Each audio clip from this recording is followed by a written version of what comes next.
Before we get into tonight's story, I want to take a moment to thank Dan. For the video idea, your dedication to finding the stories that deserve to be told is exactly what keeps this channel alive, and tonight we are diving into one of the most detailed, most contested, and most quietly unsettling UFO incidents ever recorded in the United Kingdom. So thank you, sincerely, for pushing this one to the top of the list. And while we are in this space together, I want to ask you one small favour that takes 10 seconds and genuinely changes everything for this channel. If you are listening to Sleep Theories on Spotify, please leave us a review. 10 seconds. That is all it takes, and it helps more than you could possibly imagine. It helps new listeners find their way here, to this quiet corner of the night where the strange and the true sit side by side. Now, close your eyes if you're somewhere safe. Let your breathing slow. And let me take you to a village in South Wales on a cold February night, a night that the official record says was nothing more than a routine military exercise, a night that, for one woman in particular, was anything but. The village that heard the sky. There are places in the world that seem designed for quiet, where the hills absorb sound, where the dark arrives early and stays long, where the kind of silence that city people spend thousands of dollars chasing is simply the weather.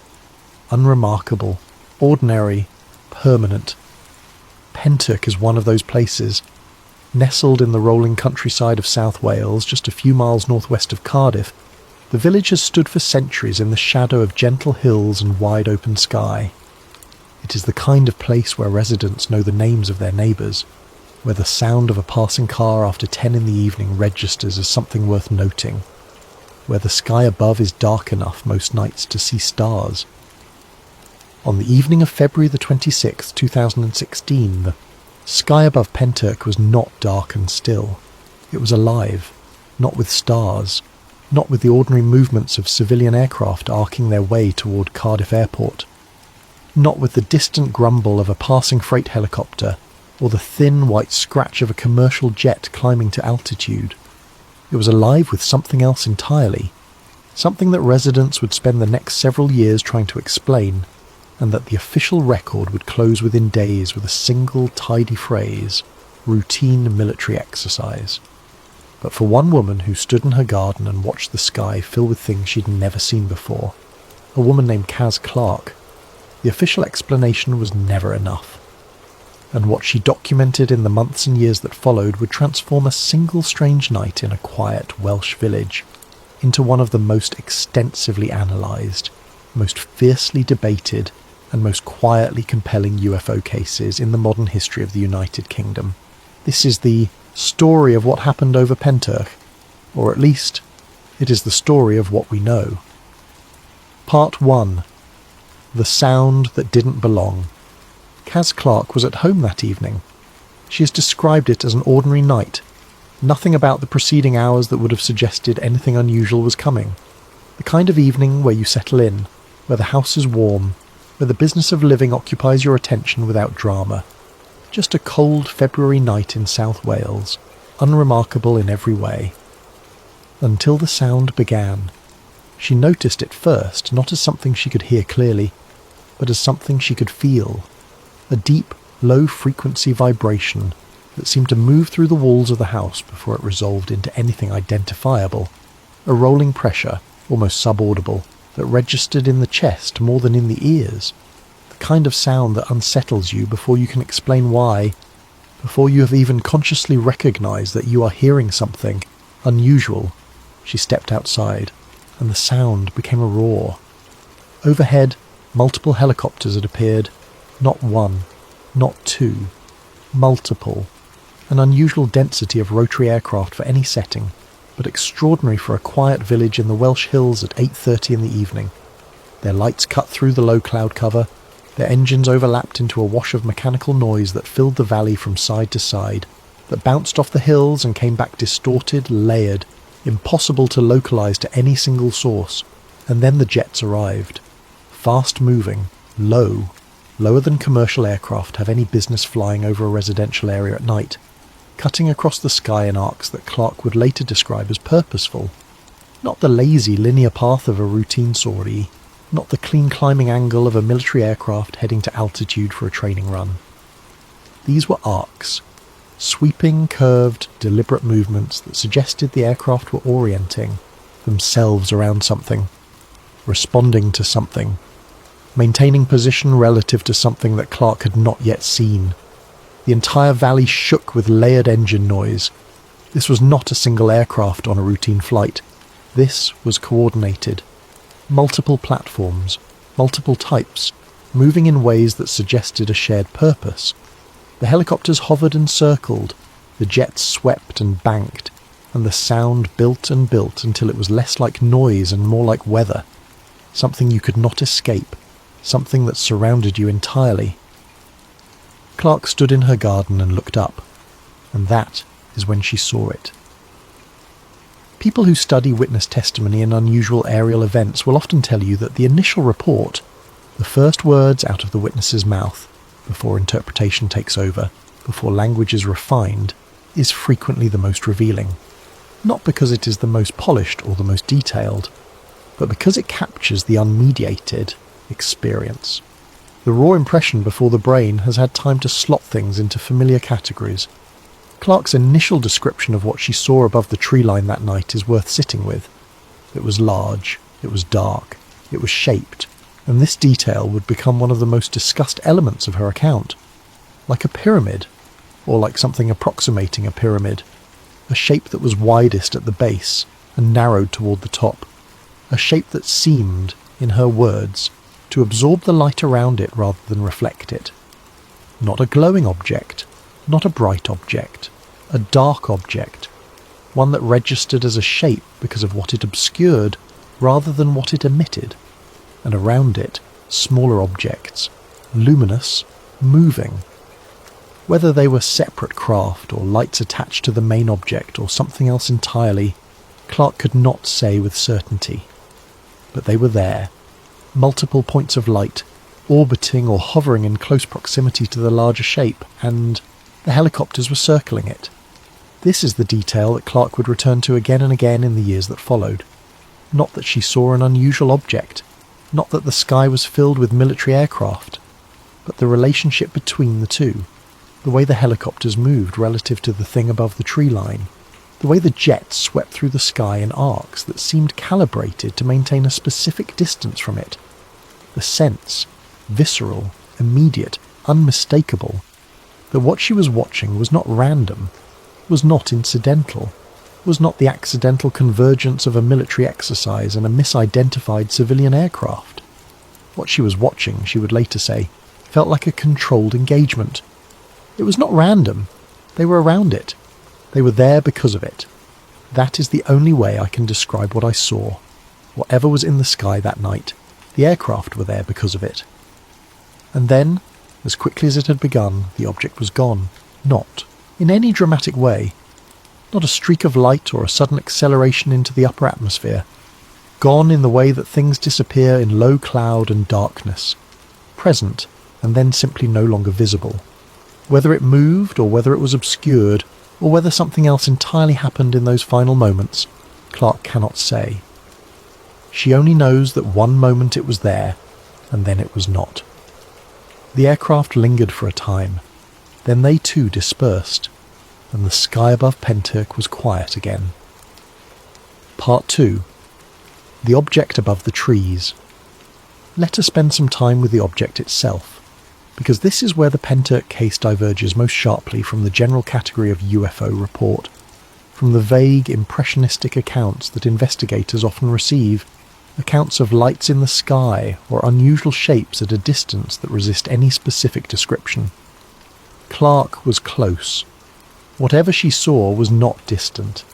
It was above the tree line of a nearby ridge in the middle. Distance, far enough to be difficult to measure with precision, close enough to perceive shape, proportion, surface quality, and what she describes is specific enough to be notable.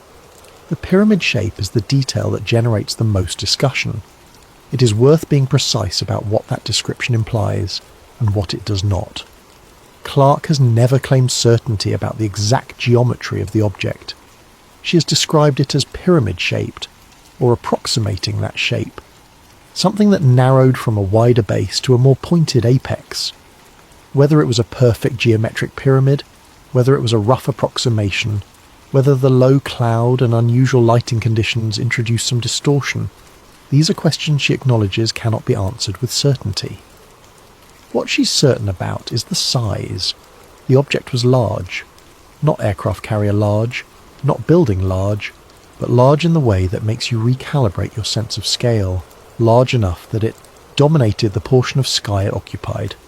Large enough that when it was present, it was unmistakably the most significant thing in the visual field. Larger than any conventional aircraft she was familiar with, and Clarke, living in the flight path of various military training routes in South Wales, was familiar with military aircraft. She had seen them. She knew what they looked like.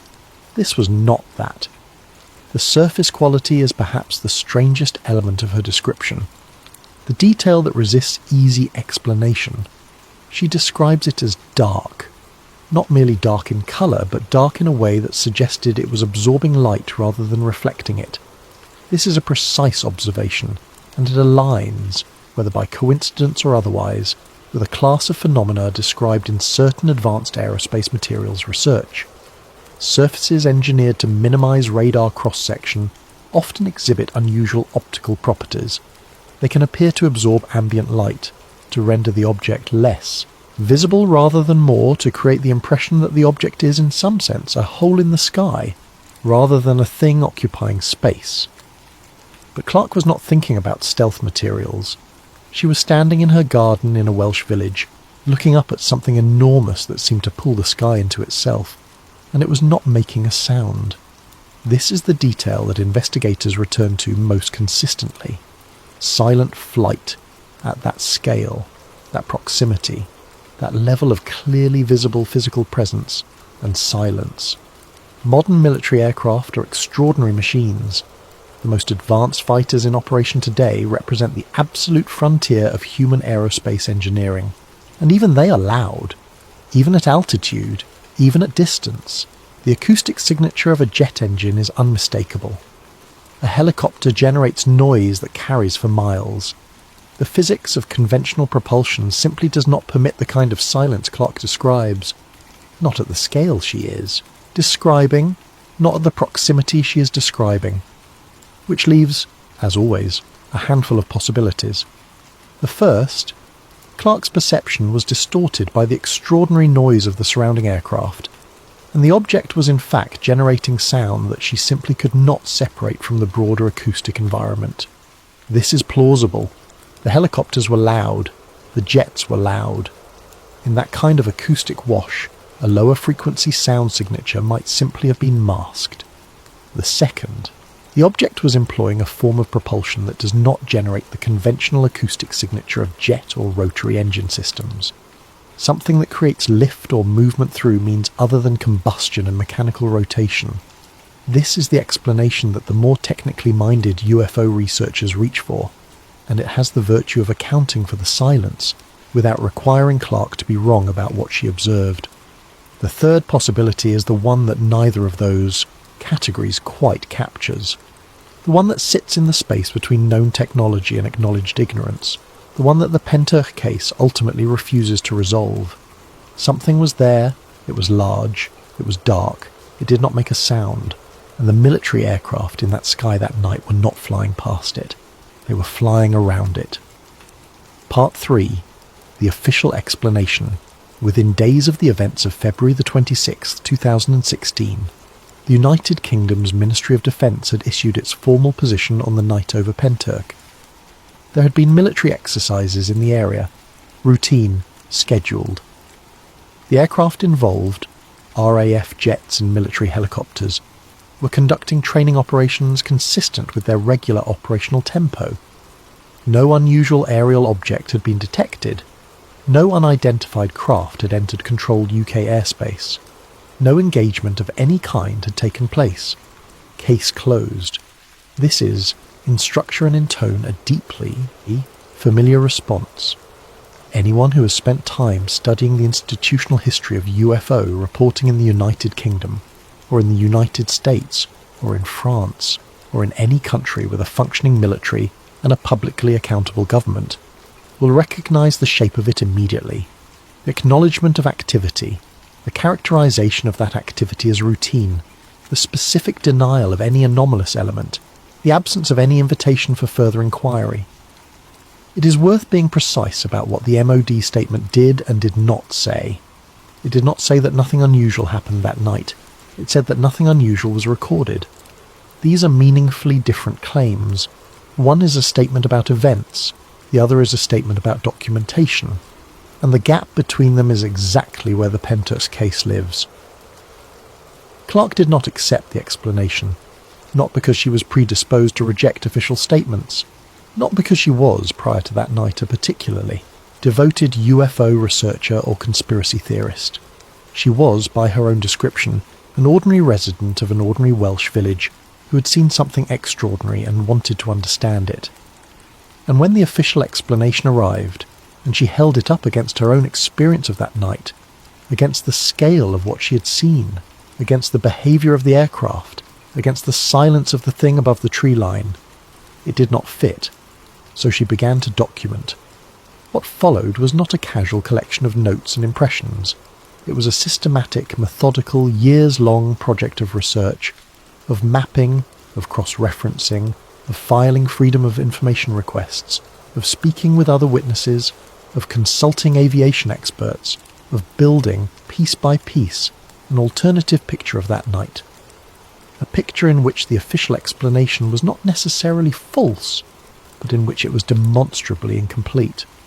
What Clarke found, as she began to pull at the threads, of the official account would raise questions that the Ministry of Defence has never answered. It is worth pausing here to consider the institutional logic of the official response, not to be cynical about it, not to assume automatically that the MOD was concealing something, but to think clearly about what pressures and incentives shape the way governments respond to reports of this kind.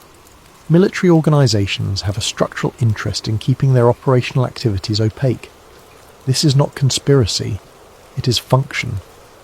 The effective operation of a military depends in part on adversaries not knowing exactly what it is doing, where, when, or why. An RAF training exercise that happens to be conducted in a way that attracts public attention is, from an institutional perspective, a problem to be managed rather than a mystery to be explained. The path of least resistance is precisely the one the MOD took. Acknowledge that something was happening, characterise it as routine, and close the door. This does not mean that the explanation is false. It means that the institutional incentive to provide that particular explanation exists regardless of what actually happened, which means that the existence of the official explanation tells us almost nothing about the events it purports to explain. Clarke understood this, and it is why she kept digging. Part 4. The timeline problem. In the months following the events of February the 26th, Clarke began the painstaking work of reconstructing the night in granular detail. Not from memory alone, though her memory of the event remained vivid, but from every available external source: flight tracking data, public airspace records, weather reports, the testimony of other witnesses in the Pentyrch area and surrounding villages, and the official records that the Ministry of Defence had agreed, through freedom of information channels, to release. What she was looking for was confirmation, some external record that matched what she had seen, an official acknowledgement, however oblique, of the scale and character of the aerial activity that night. What she found instead was a discrepancy. The number of aircraft that witnesses reported seeing that night, Clarke herself and others who came forward in the weeks and months following, did not match the number of aircraft officially acknowledged, not by a small margin, by a margin significant enough to suggest that either the witnesses were systematically wrong, or that the official record was systematically incomplete. Multiple witnesses described more aircraft than the MOD admitted to having in the area, more helicopters, more jets, a density of military aviation activity that, if accurately reported, would represent an unusually significant deployment for a routine training exercise, particularly over a residential area at night. But it was the radar data, or rather the absence of it, that Clarke found most troubling.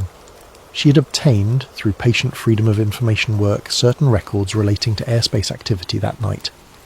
And what those records showed, and more importantly what they did not show, raised a question that she could not resolve. Some of the aircraft that witnesses reported in the sky over Pentyrch did not appear in the available radar records in ways that fully accounted for their reported movements. Specifically, there appeared to be activity that witnesses described as occurring in and around controlled airspace that could not be matched, one-to-one, with the available flight log data. Aircraft that witnesses placed in specific locations at specific times did not have corresponding entries in the records that should, under normal circumstances, have captured them. This could mean many things. It could mean that witnesses were mistaken about locations or timing. The kind of error that night, cloud cover, and an unusually stressful visual experience can easily produce. It could mean that certain military operations legitimately operate under transponder rules that make them invisible to conventional radar tracking. This is real, and it is not inherently sinister. It could mean that the records Clarke received were incomplete, either through administrative error or deliberate redaction, or it could mean something else. Clarke was careful not to overstate what the discrepancy proved. She has consistently described it as an inconsistency, a place where the official record and the witnessed record do not fully align, rather than as proof of any particular interpretation. But the inconsistency was real, and it was not trivial, and it was not the kind of thing that tends to arise in connection with genuinely routine training exercises, which generate documentation precisely because they are routine. When you map what was officially acknowledged against what was reported by the people who were there, something does not add up. And in the world of anomalous aerial events, things that do not add up have a way of mattering. There is a broader pattern worth noting here, not to establish it as proof of anything, but because it speaks to the structural conditions under which cases like Pentyrch unfold. Documentation is the lifeblood of accountability. In modern governance, the principle that official actions generate official records is not merely bureaucratic tidiness. It is the mechanism by which the public retains any meaningful ability to verify what its institutions are doing. When records are incomplete, or when they fail to align with independently verified facts, that gap is significant regardless of what caused it. Clarke's timeline research did not resolve the Pentyrch case, but it established, firmly and with documented evidence, that the case was not as simple as the official explanation suggested, that something happened on February the 26th, 2016, in the skies above South Wales that the public record does not fully account for.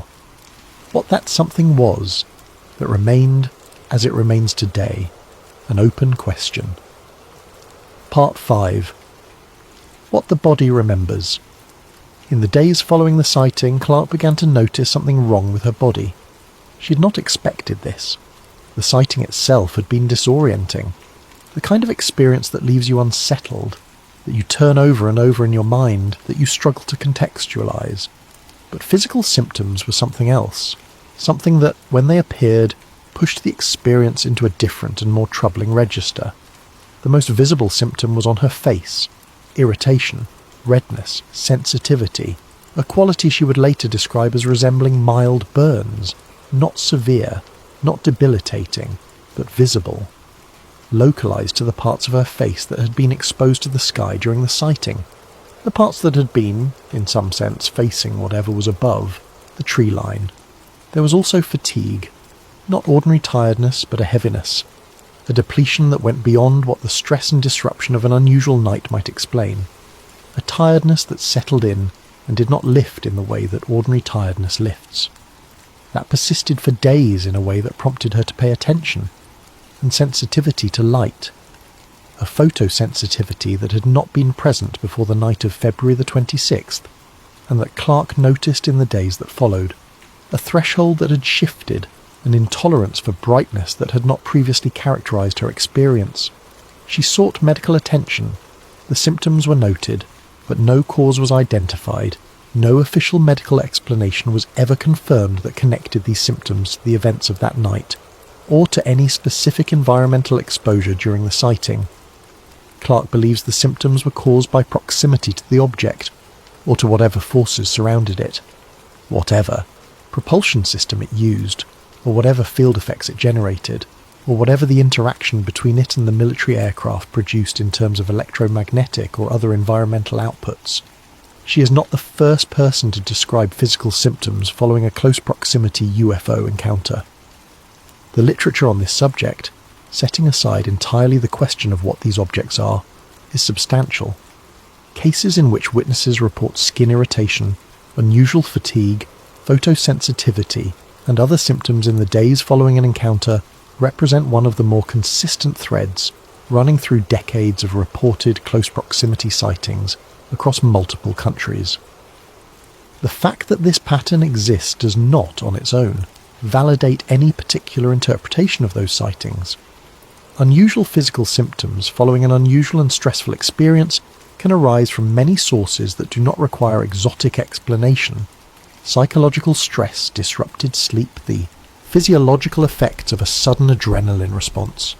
These are real, and they are not trivial, but Clarke's account of her symptoms is detailed and specific, and the specific constellation she describes, the facial irritation localized to exposed skin, the unusual fatigue, the photosensitivity, aligns with the pattern documented in other cases in ways that are at minimum worth noting. She was never compensated. She was never officially contacted by anyone from the Ministry of Defence or any other government body about the physical effects she reported.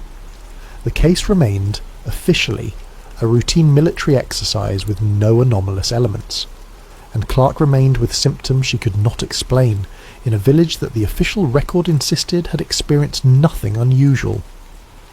Part 6. The Pattern in the Evidence. In the years following the Pentyrch event, a number of independent researchers and UFO investigators began to examine the case in detail. What they found when they laid the Pentyrch incident alongside other well-documented cases from the past several decades was a pattern that proved difficult to dismiss. It was not a pattern in the objects themselves. The literature on unidentified aerial phenomena is plagued by the inconsistency of the things being reported. The range of shapes, sizes, behaviours and effects is so wide that attempting to construct a unified theory of what these objects are from witness accounts alone is largely an exercise in frustration. Every case is different. Every encounter resists the taxonomy that would make it easier to analyse. But the pattern that researchers noted in connection with Pentyrch was not in the object. It was in the response.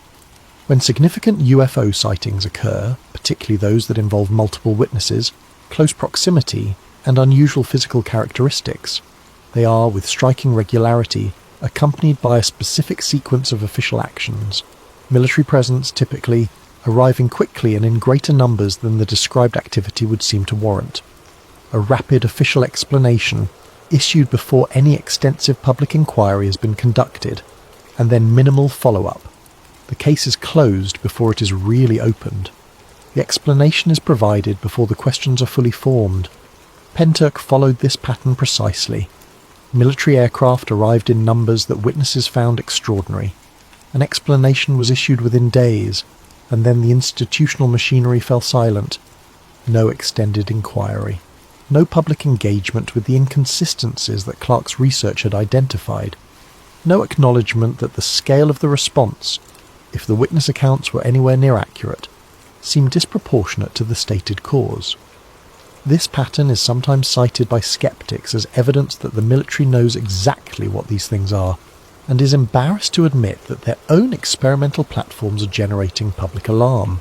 There is a version of this argument that is quite compelling, that many UFO sightings are in fact sightings of classified military technology, and that the rapid official response is designed precisely to suppress public curiosity about capabilities that governments are not prepared to acknowledge.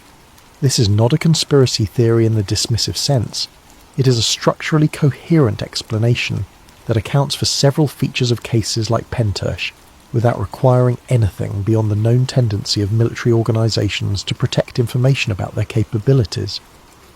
But it runs into a problem in the Pentyrch case specifically, because if what Clarke described was a classified military aircraft, an experimental platform of unusual design being tested over South Wales, then the behaviour of the surrounding aircraft makes a different kind of sense. They were there to monitor it, to accompany it, to manage the airspace around it, and that is precisely how Clarke described them behaving. The question is whether that aircraft was ours, whether it was human in origin, because if it was simply a classified platform being tested by the RAF or by another NATO ally, then the night over Pentyrch is embarrassing but explicable, and if it was not, that is where the case becomes something else entirely. Part 7. The theory beneath the exercise. There is a version of the Pentyrch story that begins not with a routine military exercise but with a contact event. This is the interpretation advanced by a subset of the researchers who have studied the case most closely, and it is worth laying out in detail, not because it is certainly true, but because it represents a coherent reading of the available evidence that the official explanation does not fully displace. The theory goes like this. In the early evening of February the 26th, 2016, something entered controlled UK airspace over South Wales. Something that was not broadcasting a transponder code. Something that did not correspond to any scheduled civilian or military flight. Something that, when it appeared on whatever systems were tracking it, prompted an immediate and significant military response. The aircraft that Clarke and other witnesses saw arriving in the sky over Pentyrch were not there for a training exercise. They were scrambled, dispatched in response to the presence of the unidentified object, to observe it, to track it, and possibly to intercept or at least approach it if an opportunity presented itself. The military exercise in this reading was not the event, it was the cover, the explanation that could be issued quickly and coherently, that was technically defensible, since military training does occur in Welsh airspace, and that would forestall the more difficult questions that a more transparent account of the night would inevitably generate. This kind of operational cover is not, it should be said, unprecedented in the history of government responses to anomalous aerial events. Researchers who have examined declassified documents from both the United Kingdom and the United States have found cases where military activity was characterised publicly as training or exercise activity, when the internal documentation suggests a more complex reality. The infrastructure of plausible deniability exists, and it has been used. What supports the Pentyrch version of this theory specifically? The scale of the response for one, multiple helicopter types, fast jet assets, a density of military aviation that, for a routine training exercise over a small Welsh village, seems excessive. Training exercises are not typically conducted at that scale over residential areas at night, without any prior notification to local authorities or residents, and no such notification was issued in connection with the night of February the 26th. The behaviour of the aircraft for another. Clarke's description of the jets sweeping in arcs around the object, maintaining distance, circling rather than departing, behaving as though oriented around a specific point in space, is not the description of a training exercise. It is the description of an escort, or a perimeter, or an observation pattern, and the silence of the primary object. If the military was conducting a training exercise involving conventional aircraft, every aircraft in that sky should have been audible. The absence of acoustic signature from the largest and most visually prominent object is the detail that most resists the conventional explanation, because conventional military aircraft, no matter how advanced, are not silent. Put these elements together and a different picture emerges. Not necessarily a picture of extraterrestrial visitation. The evidence does not get us that far, and intellectual honesty requires acknowledging the limits of what can be claimed, but a picture of something in the sky that night that the available official explanation does not adequately account for. Something that the military responded to with urgency and that it subsequently chose not to discuss. Whether that something was of human origin, some black budget platform whose existence the government was not prepared to acknowledge, or whether it was something else, that is the question the Pentyrch case poses and refuses to answer. Part 8. The silence and what it means. Let us return, one final time, to the silence. Because in a case full of strange details, the pyramid shape, the dark surface that seemed to absorb light, the circling military aircraft, the timeline discrepancies, the physical symptoms, It is the silence that most consistently stops the conversation. The detail that researchers and physicists and aerospace engineers, when they engage with the Pentyrch account, cannot easily step past. Sound is the inevitable byproduct of conventional propulsion. You cannot burn fuel and generate thrust without generating acoustic energy. You cannot spin rotor blades without generating acoustic energy. You cannot generate lift through any conventionally understood mechanism without generating acoustic energy. This is not a design flaw in human aerospace technology. It is a consequence of the physical principles on which that technology operates. Silent flight, at scale, is not something that exists in the publicly acknowledged catalogue of human aviation. There are quieter aircraft. There are aircraft designed to minimise acoustic signature. But silent, genuinely, completely silent, at the size and proximity Clarke describes, does not exist. Not in anything the public knows about. What does exist in the classified aerospace programs of various government agencies is harder to know. The history of defence technology is, among other things, a history of capabilities that were real long before they were publicly acknowledged.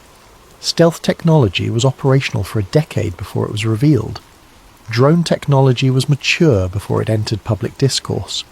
The gap between classified capability and public knowledge is real and substantial, and anyone reasoning from public knowledge alone about the limits of what human technology can do is reasoning from an incomplete picture.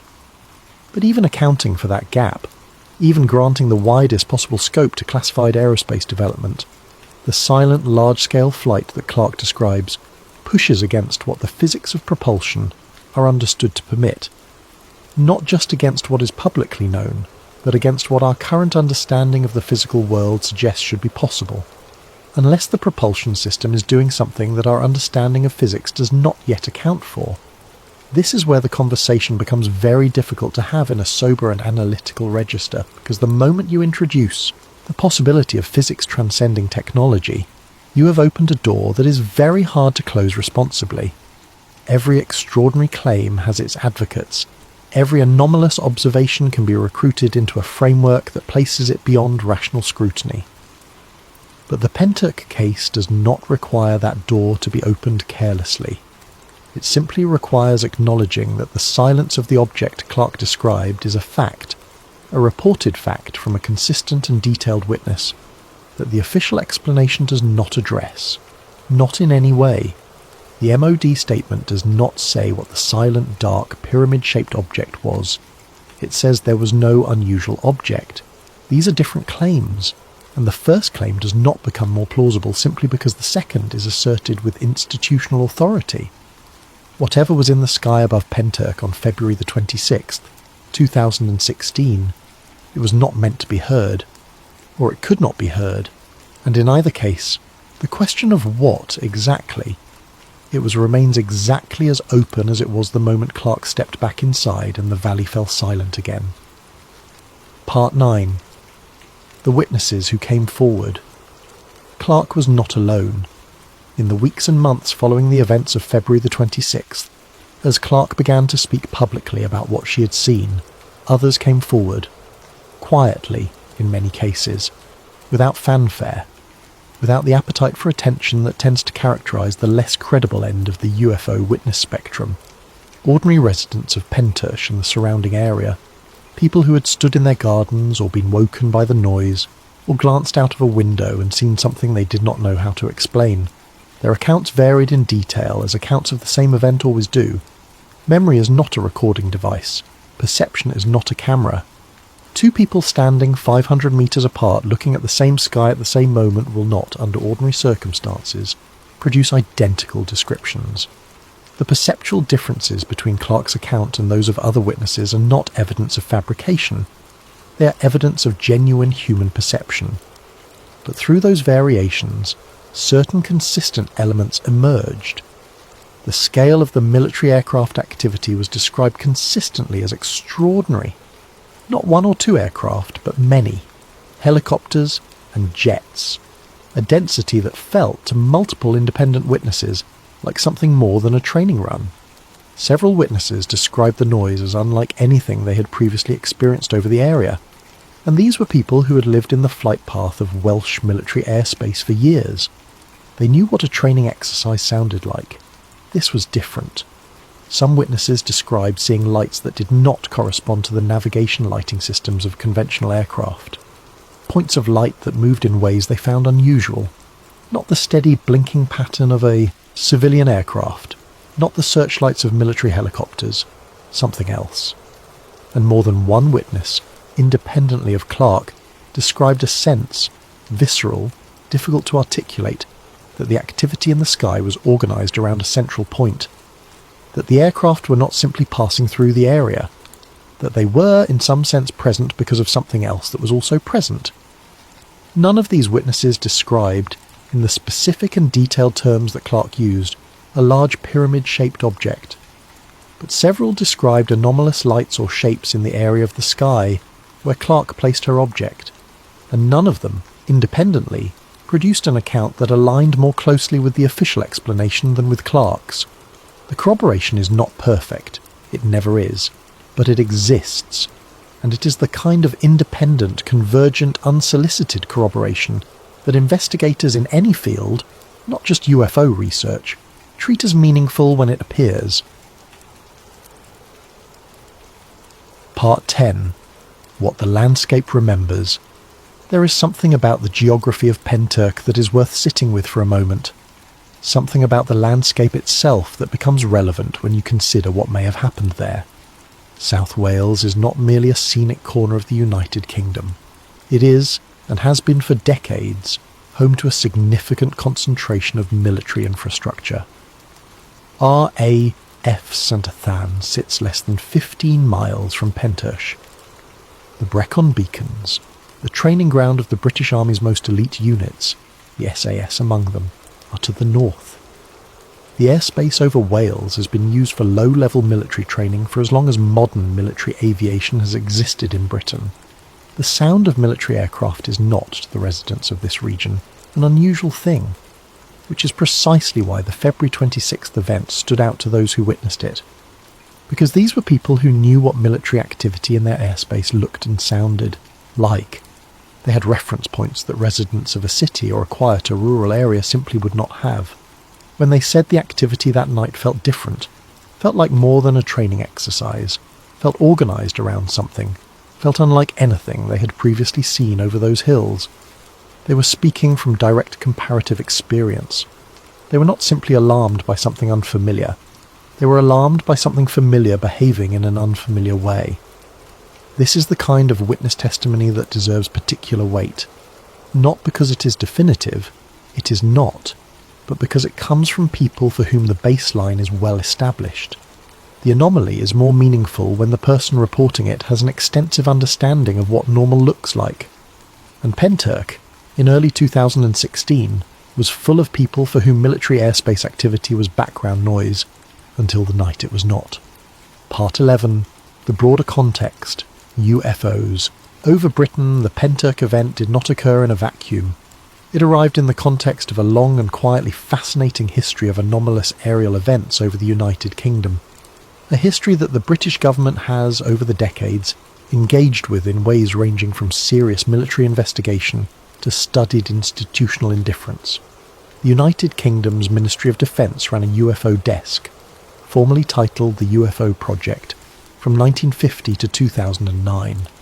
For nearly 60 years, the British military and government maintained an official mechanism for receiving, logging, and investigating reports of unusual aerial phenomena.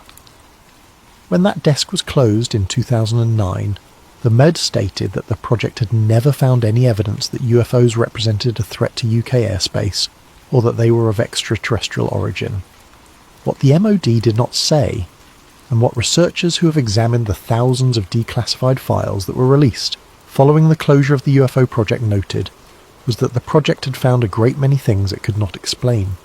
Not extraterrestrial craft, not threats, but genuine, documented, investigated cases where the available evidence did not support a conventional explanation, where pilots reported encounters with unidentified objects that performed manoeuvres beyond the capability of known aircraft, where radar operators tracked contacts that behaved in ways that defied ordinary aerodynamic models, where multiple independent witnesses reported consistent accounts of things that the official investigation could not identify or explain away.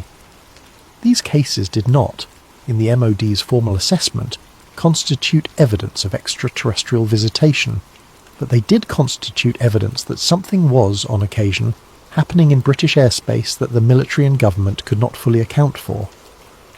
And that evidence was real enough that the British government maintained a dedicated investigative function for almost 60 years. When the UFO project was closed in 2009, the institutional mechanism for engaging seriously with these reports was gone. When Pentyrch happened 6 years later, there was no dedicated office to receive Clarke's account, to investigate her timeline research, to engage with the corroborating witness statements. The MOD issued its statement and moved on, because that is what institutions do when they have closed the door on a category of inquiry.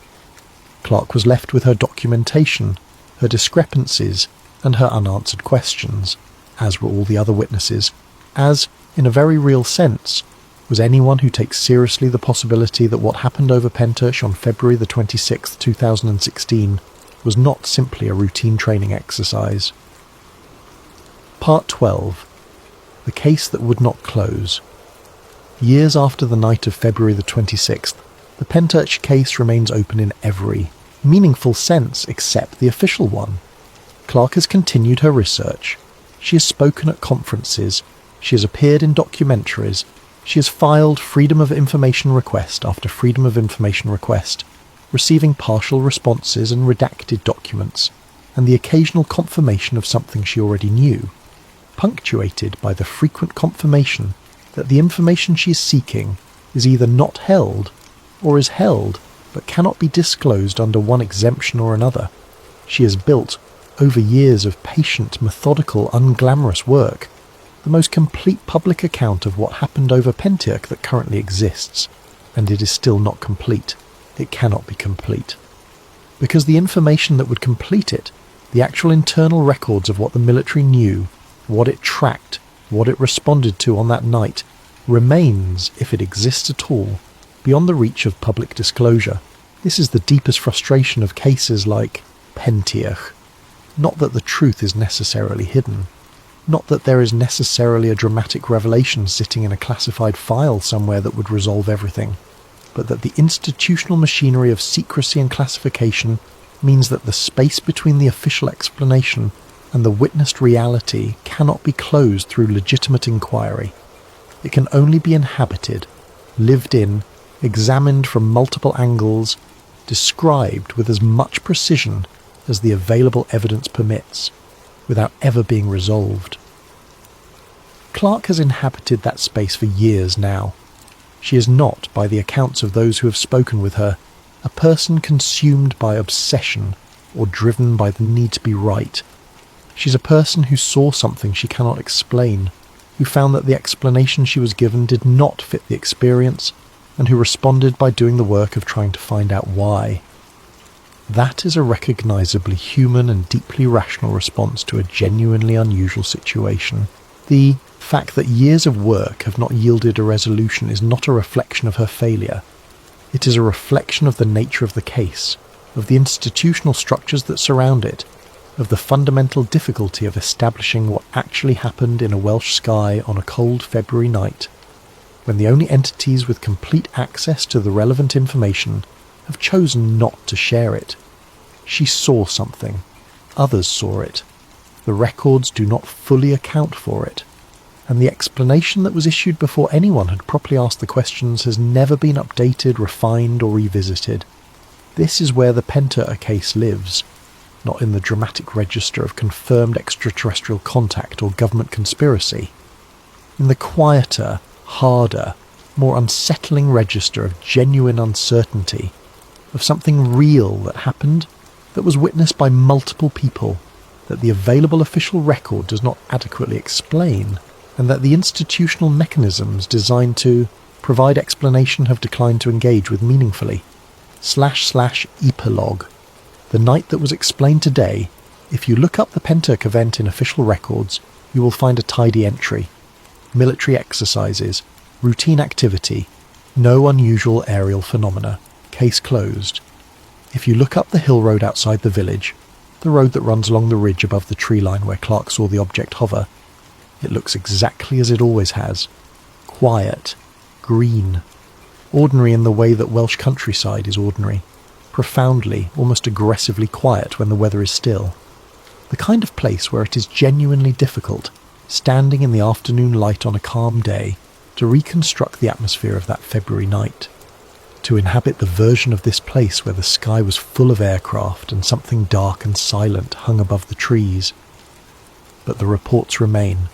Clarke's account, detailed, consistent, documented, remains.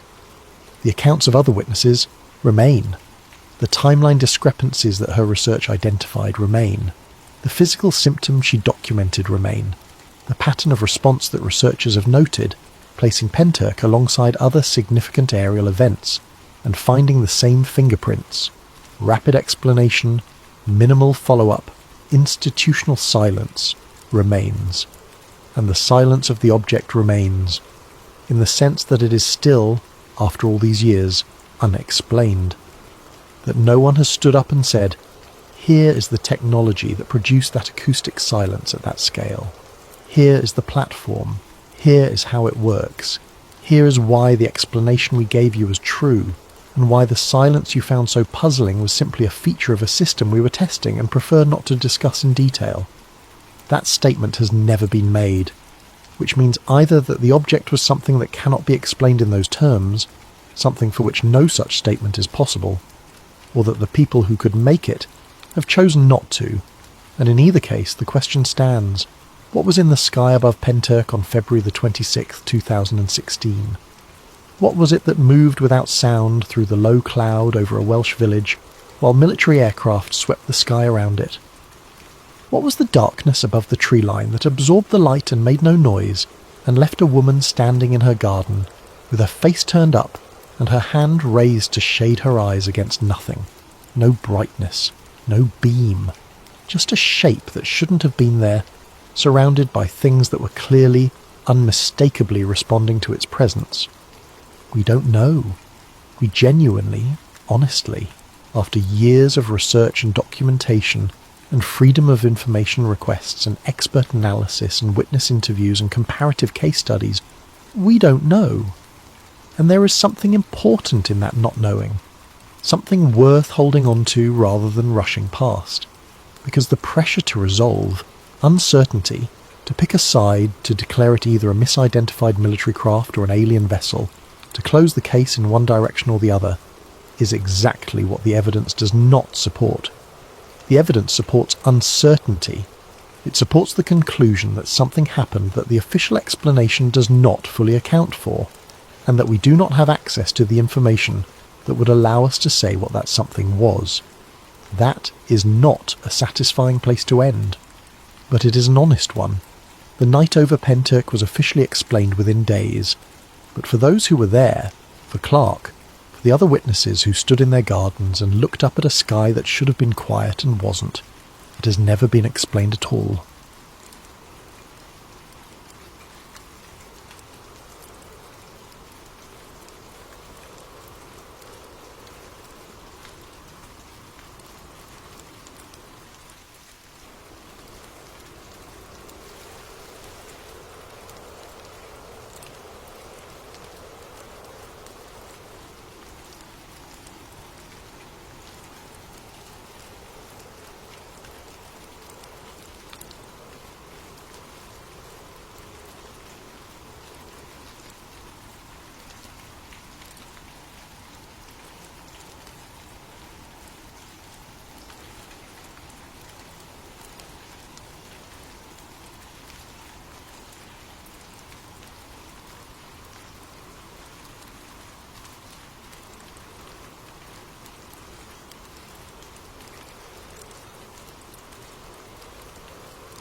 What if the deadliest attack on a United States naval vessel since World War II wasn't an accident at all?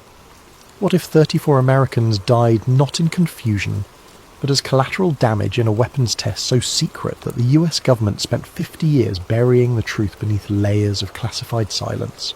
Before we dive into this story, I want to give a massive thank you to Mr. Hill420 and so many others who suggested this topic. Your curiosity drives these investigations, and I'm grateful for it. If you have ideas for future videos, drop them in the comments below. Now let's explore what really happened on June 8th, 1967 in the Eastern Mediterranean, and why the echoes of that day still reverberate through classified channels today. Act 1. The Silence Before the Storm.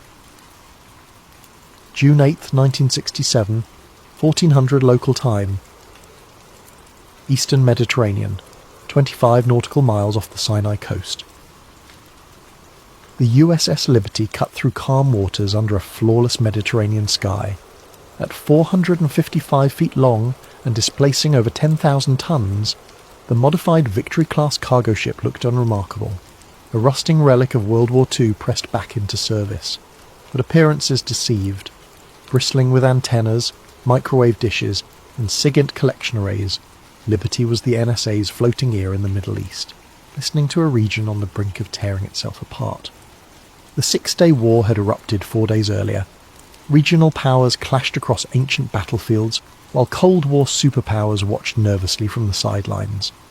The Soviet Mediterranean squadron lurked just over the horizon. American forces maintained a tense neutrality. And through it all, Liberty listened. Below decks, in the cramped research spaces that reeked of coffee, cigarette smoke and hot electronics, 45 cryptologic technicians from the Naval Security Group worked in shifts. They monitored everything: military communications, diplomatic channels, encrypted transmissions from ships and aircraft across the region. Every signal, every transmission, every whispered order flowed through their receivers and into the classified intelligence pipeline feeding Fort Meade, Maryland.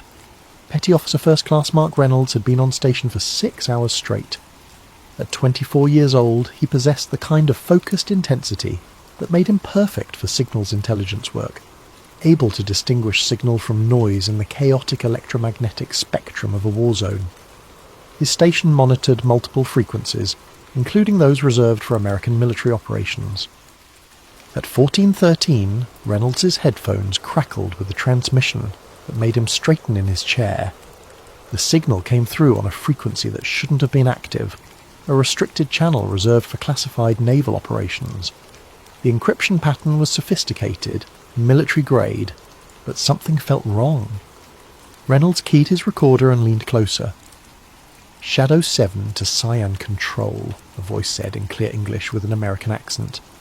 "Phase 2 parameters confirmed. Frequency modulation holding at 7.83 Hz. Standing by for sequence initiation." Reynolds felt his pulse quicken. Cyan Control? That designation didn't appear in any briefing material, and that frequency, 7.83 Hz, meant nothing to him in military terms. He scribbled notes frantically. A second voice responded, also American, clipped and efficient. "Cyan Control confirms. Maintain visual contact with target vessel until phase termination. Weather conditions optimal. Execute on my mark." "Target vessel?" Reynolds' hand moved to the intercom switch to alert the communications officer, but he hesitated. Intercepting US military communications wasn't unusual. The NSA gathered signals from American forces routinely for training and verification purposes. But this felt different. That frequency, the deliberate emphasis on visual contact, the designation Cyan. He never got the chance to report it. At 14:14, the radar operator 2 compartments forward shouted into the circuit. "Multiple surface contacts bearing 090, range 30 miles and closing. Fast movers, confirmed aircraft." On the bridge, Commander William McGonigal lowered his binoculars and squinted into the eastern sky. He'd been tracking distant aircraft for the past 20 minutes, reconnaissance flights he'd assumed. The Liberty flew an American flag the size of a garage door. The hull number was clearly visible. In these conditions, with visibility exceeding 10 miles and zero wind, there was no possibility of confusion. At 14:15, 3 unidentified jet fighters dropped from high altitude and screamed toward the Liberty at 500 knots. The first indication of hostile intent came not from weapons but from proximity. The aircraft circled the ship 3 times, low enough that sailors on deck could see them clearly. Some waved, assuming they were friendly forces. A few took photographs. Then the fighters banked hard and lined up for attack runs. What happened next would be disputed for decades, analysed frame by frame, dissected in naval courts and congressional hearings. But for the men aboard Liberty, the truth was simple and absolute. They were being attacked by unidentified forces. The first cannon rounds shredded the forward antennas at 14:16. Radar dishes exploded in sparks. Communications arrays tumbled into the sea. The aircraft made multiple passes, their weapons stitching lines of destruction across the deck and superstructure. Commander McGonagall stood on the bridge wing, fully exposed, shouting orders as shrapnel tore through steel around him. He wouldn't leave his post, wouldn't abandon the con even as the windows exploded inward and instrument panels sparked and died. Below decks, Reynolds clutched his headphones as the compartment shook. The overhead lights flickered. Then, through the static and interference, he heard it again, that American voice, calm and analytical. Sine wave sequence maintaining coherence. Phase 2 progressing nominally. His recorder was still running. At 14:24, the fighters broke off. For 8 minutes, an eerie quiet descended. Damage control teams scrambled topside. The wounded screamed for corpsmen. Fires burned in 3 compartments. Then sonar picked up high-speed screws. 3 unidentified torpedo boats emerged from the coastal haze, their decks crowded with sailors manning deck guns. They opened fire immediately, 40mm and 20mm rounds hammering the Liberty's hull, shredding life rafts, killing sailors who'd made it to the deck. At 14:31, one of the boats fired a torpedo. The torpedo struck the Liberty on the starboard side, below the waterline, directly beneath the signal's intelligence spaces. The explosion ripped through the research compartments like a fist through tissue paper. Bulkheads buckled. Seawater rushed in. 25 men died instantly, crushed or drowned in the flooding. Mark Reynolds survived only because he'd been thrown against a bulkhead by the blast. Unconscious, bleeding, half submerged in rising water, he clutched his recorder as shipmates dragged him through the darkness toward the ladders. The attack continued for another 40 minutes. By the time the attacking forces withdrew at 15:30, Liberty was a floating wreck. 34 men were dead. 171 were wounded. The ship listed heavily to starboard, fires still burning, taking on water. But she didn't sink, and below decks, in the flooded research spaces, a magnetic tape labelled Sine Wave Intercept 6867 floated in the darkness, sealed inside Reynolds' waterproof recorder bag. Act 2. The Inquiry. September the 1967. Naval Court of Inquiry.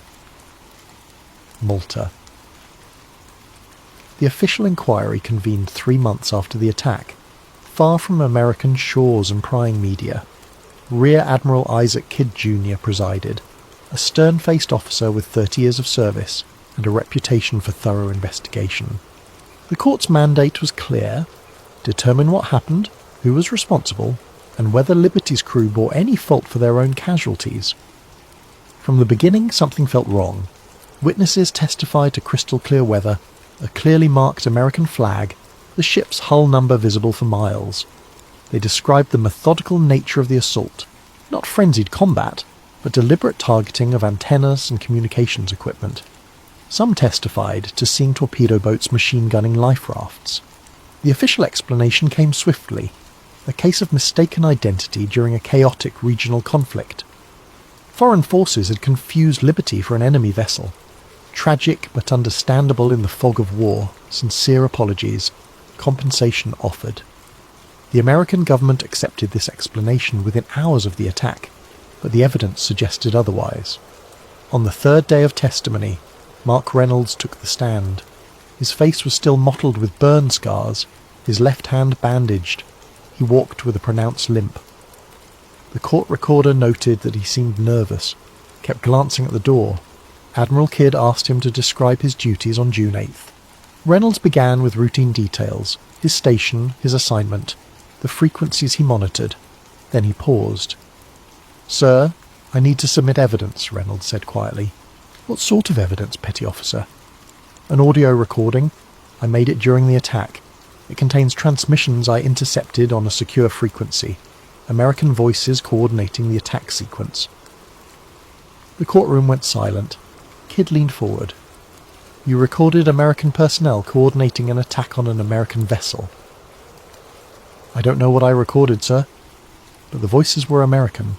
They used a designation I'd never heard before, Cyan Wave. They spoke about phase sequences, frequency modulation, maintaining visual contact with the target vessel." Reynolds produced a reel-to-reel tape from a canvas bag, labelled in his own handwriting, "Cyan Wave Intercept 6867. A Navy lawyer immediately objected. The tape hadn't been submitted through proper evidence channels. Its chain of custody was questionable. Reynolds himself admitted he'd kept it hidden for 3 months, afraid of what might happen if he turned it over. Admiral Kidd examined the tape without playing it.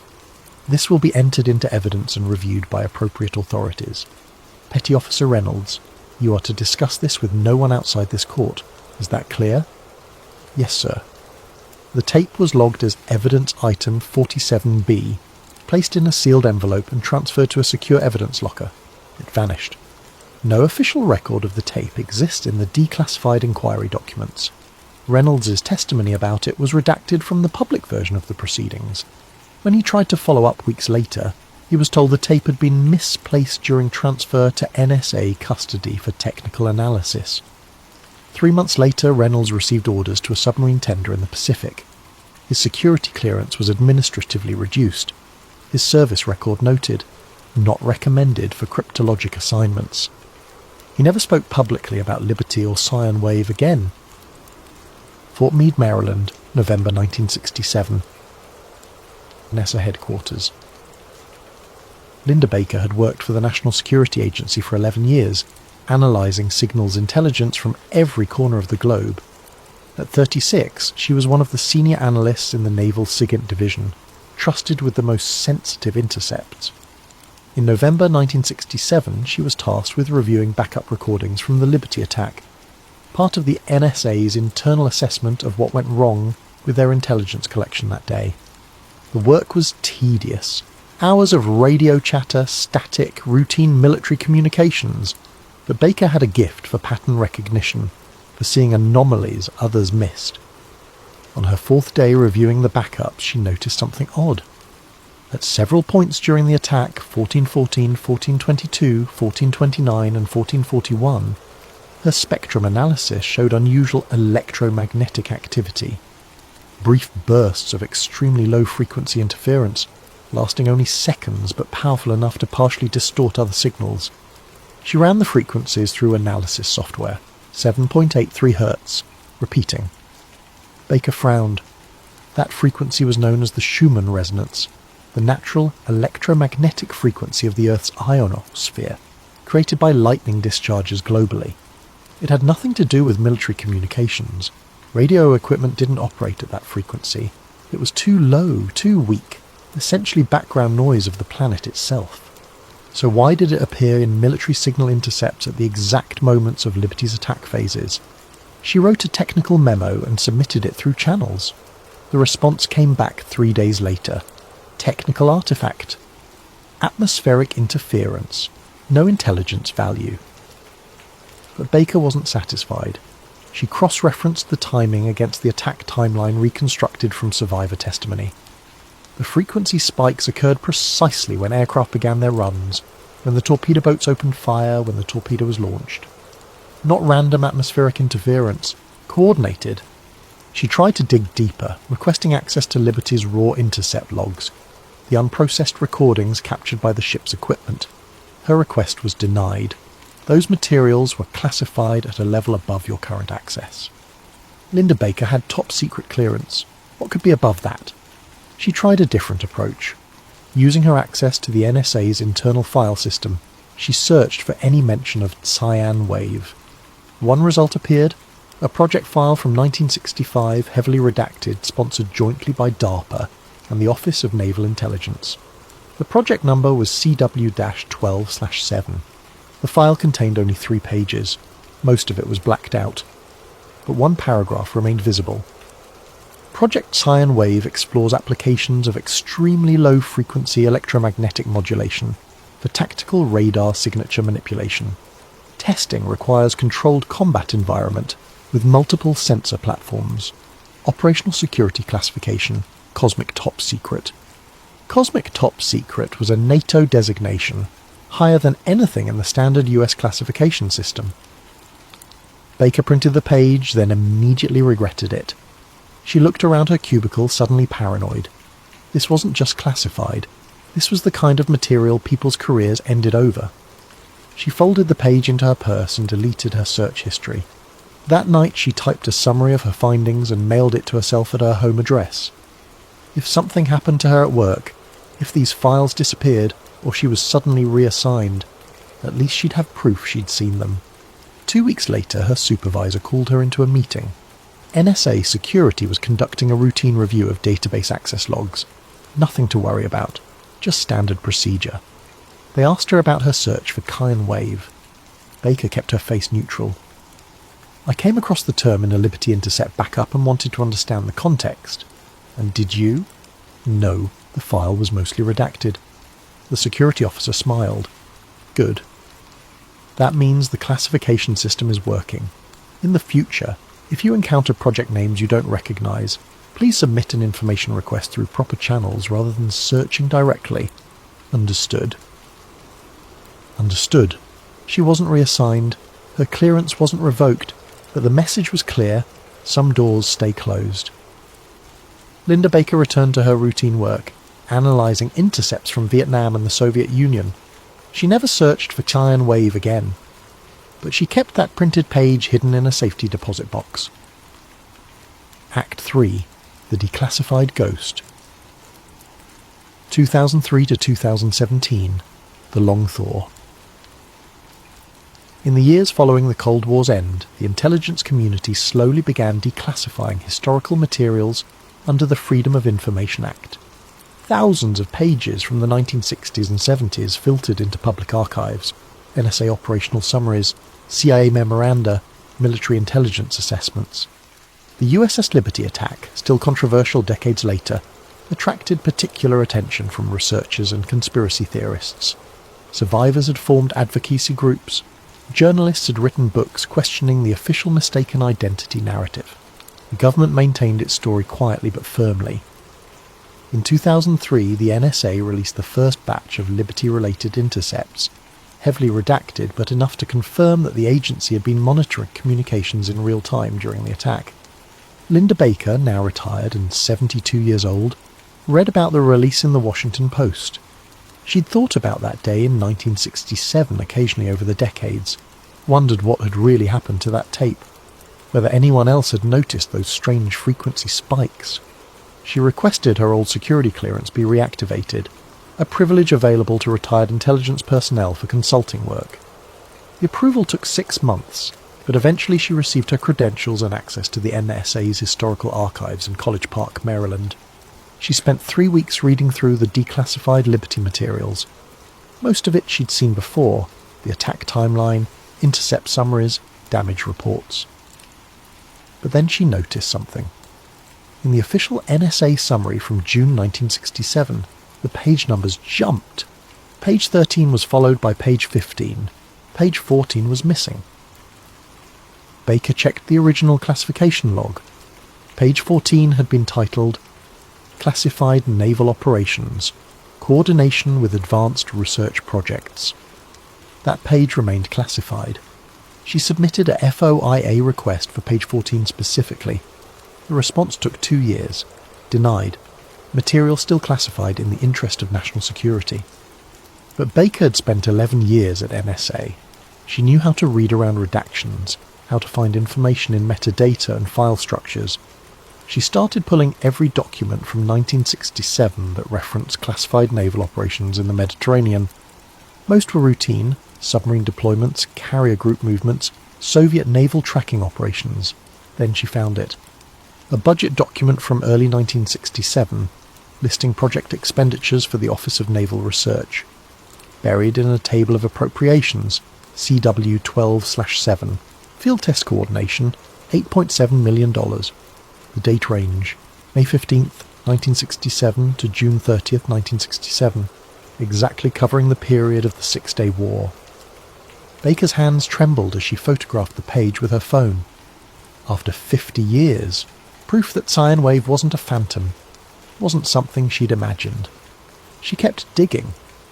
Over the next 2 years she found fragments, a 1968 memo from DARPA referencing successful field demonstration of phase cancellation radar spoofing technology in operational environment, a 1970 patent application, US Patent 5,159,703, for electromagnetic signature modulation device, listing 3 inventors from Raytheon Advanced Systems and the Naval Research Laboratory, a 1982 intelligence report on Soviet radar capabilities noting, Soviet naval defense systems exhibit vulnerability to low-frequency phase modulation, similar to effects observed during classified operations in 1967. The pattern was unmistakable. Sine wave had been real, it had been tested, and Liberty had been there when it happened. But why attack the ship? If Liberty was collecting data for the NSA, if this was an American military operation, why would they attack their own intelligence vessel? Unless Liberty wasn't supposed to be there, unless the ship's presence was unauthorized, and its advanced listening equipment threatened to record something that was never meant to be recorded. Unless Liberty itself was the target, not by foreign forces, but by elements within the US military, conducting a weapons test that required complete secrecy. 2017. The breakthrough. In March 2017, the NSA released another batch of Liberty documents, the most extensive yet, over 3,000 pages. Researchers around the world began combing through them. Linda Baker, now 86 and fighting lung cancer, received a call from James Wilson, a historian at the Naval War College who'd been studying Liberty for 2 decades. "Linda, I found something," Wilson said, "in the intercept logs. There's a reference to your name." "What kind of reference?" "A memo from December 1967. Subject: Analyst concerns regarding low-frequency interference in Liberty intercepts. It says you submitted a technical report about unusual electromagnetic readings during the attack. Did you?" "Yes. They told me it was atmospheric interference." "The memo says your analysis was forwarded to something called the Advanced Concepts Group for evaluation. That group reported directly to the NSA director. Whatever you found, Linda, it went to the very top." Baker felt a chill. "What else does it say?" "That your findings were consistent with expected technical signatures of active countermeasure systems." "Linda, they knew. They knew what you'd found, and they buried it." "Can you send me that memo?" "Already did. Check your email." Baker opened her laptop with shaking hands. The memo appeared on screen, typed on NSA letterhead, signed by an assistant director whose name had been redacted. One sentence leaped out at her. Analyst Baker's detection of 7.83 Hz modulation during combat operations confirmed successful field implementation of Project CW 12/7 parameters. Successful field implementation? They'd tested their radar spoofing technology using Liberty as an unwitting target, used it to make the ship appear and disappear on radar screens, creating confusion, creating plausible deniability for an attack that would destroy the evidence of the test itself. 34 Americans had died to protect a secret weapons program. But who had conducted the actual attack? Foreign forces used as unwitting proxies, unmarked US aircraft and vessels, mercenaries hired through intelligence cutouts. The memo didn't say. Perhaps that was the final layer of the secret, ensuring that even if the truth about sine wave emerged, no one could definitively prove who had pulled the triggers. Baker stared at the screen for a long time. Then she picked up the phone and called someone she thought she'd never contact again. Ect 4. The recording. 2025, 8 years later. Washington, D.C. Evan Carter was 34 years old and tired of writing about budget hearings and committee appointments for the Washington political blog that employed him. He'd gone into journalism to expose corruption, to hold power accountable. Instead, he spent his days rewriting press releases and attending briefings where nobody said anything real. Then a package arrived at his office with no return address, postmarked from Newport News, Virginia, home to the largest naval shipyard on the East Coast. Inside was a reel-to-reel tape in a waterproof bag, labelled in faded ink, Sine Wave Intercept 6867. Also inside, a typed note on yellowed paper. "Mr. Carter, you don't know me, but I know your work. This recording was made aboard USS Liberty during the attack on June 8th, 1967. I was told to destroy it. I couldn't. Before I die, someone should hear what really happened that day. Listen carefully. Look for Sine Wave. They're still using it. MR." Carter's first instinct was to throw it away. Anonymous packages, conspiracy theories about 50-year-old incidents. This was exactly the kind of rabbit hole that destroyed journalists' credibility. But curiosity won. He took the tape to an audio restoration specialist in Baltimore who digitized it for $200 and didn't ask questions. That night, Carter sat in his apartment with noise-cancelling headphones and pressed play. For the first minute, nothing but static and distant voices. Then clearer, military radio traffic, terse commands, acknowledgements. Someone was intercepting operational communications in real time. At timestamp 1413, an American voice cut through. "Shadow 7 to Cyan Control. Phase 2 parameters confirmed. Frequency modulation holding at 7.83 Hz. Standing by for sequence initiation." Carter stopped the playback, rewound it, listened again. American voice. American military radio protocol, speaking about a phase sequence moments before the attack began. He kept listening. At 1416, the sound changed. Loud cracks, metallic impacts, screaming. The attack had begun. Through the chaos, another American voice, older, strained. "Cyan Control, this is Liberty Actual. We are under fire. We are a United States vessel. Cease fire! Cease fire!" That voice was familiar. Carter paused the recording and pulled up archival footage of Liberty survivors on YouTube. Commander William McGonigal, the ship's captain, giving testimony before Congress in 1982, the same voice. But according to all historical accounts, McGonigal had been on the bridge, fully exposed, with no radio equipment. He'd communicated through the bridge circuit, which had been destroyed in the first minutes of the attack, so how was he on this recording, speaking on a secure frequency that shouldn't have existed? Carter listened to the entire 75 minutes. The attack unfolded in real time. The aircraft, the torpedo boats, the screams, the chaos.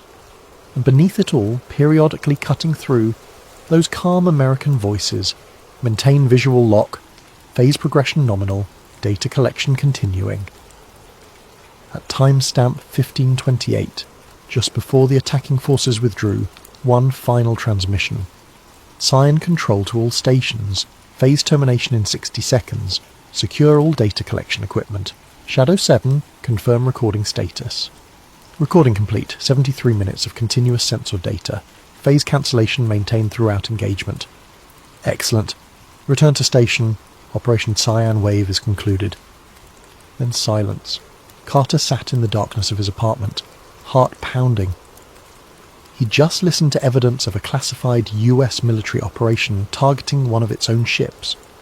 Not mistaken identity, not accidental friendly fire, a test. He needed verification. He needed someone who'd understand the technical implications, someone with intelligence community experience. He thought about that note's warning. They're still using it. Using what? Radar spoofing technology? This Cyan Wave system? Carter spent the next week researching.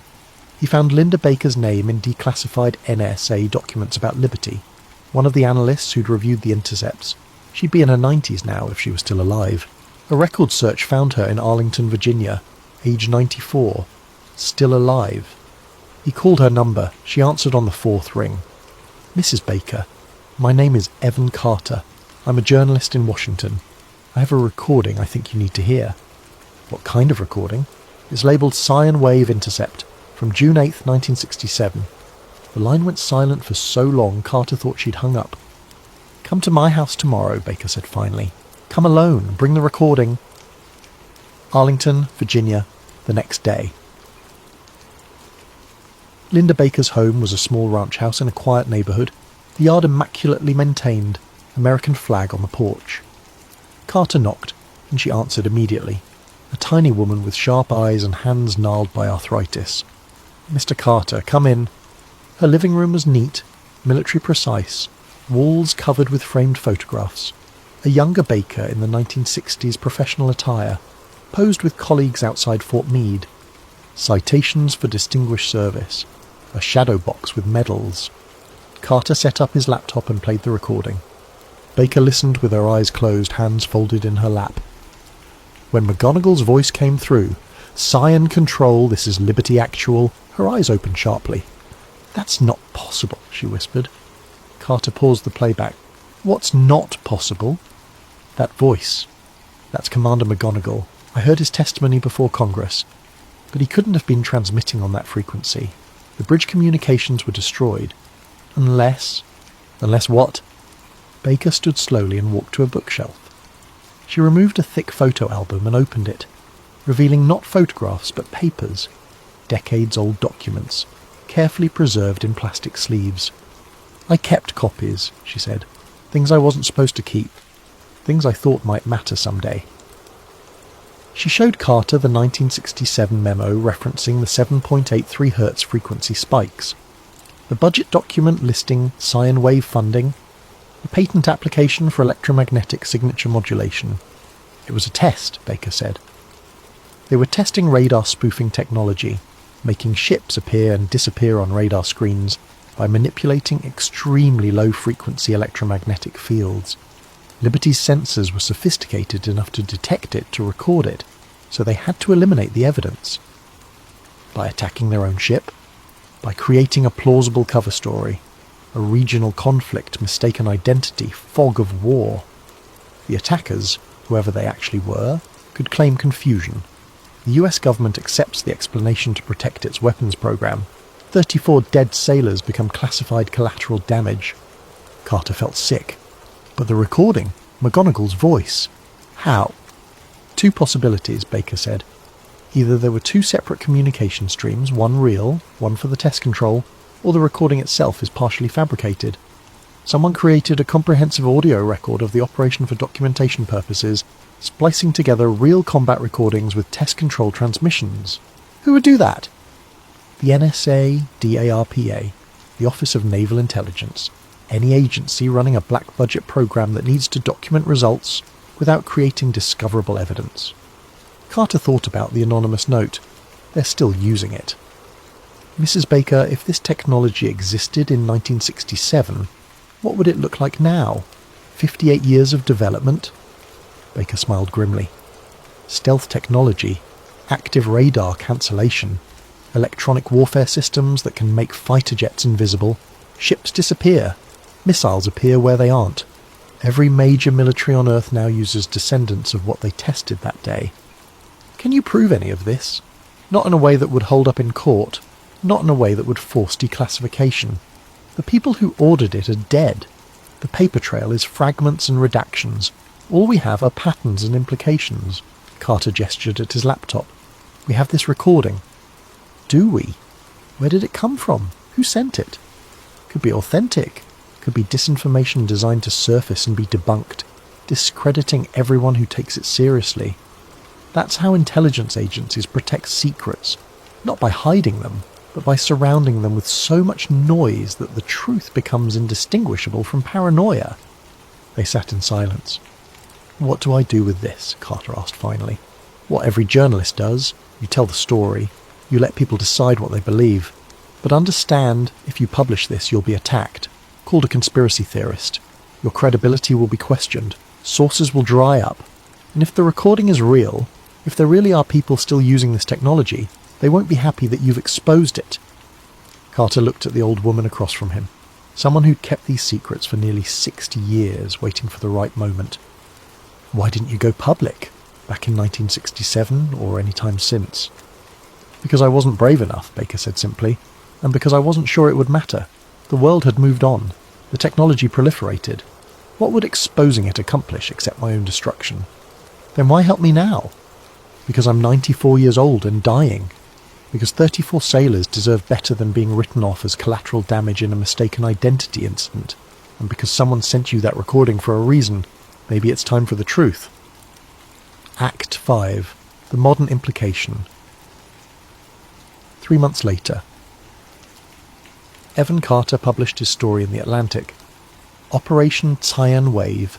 New evidence suggests USS Liberty attack was classified US weapons test. The response was immediate and polarised.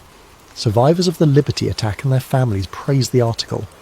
Military historians debated its implications.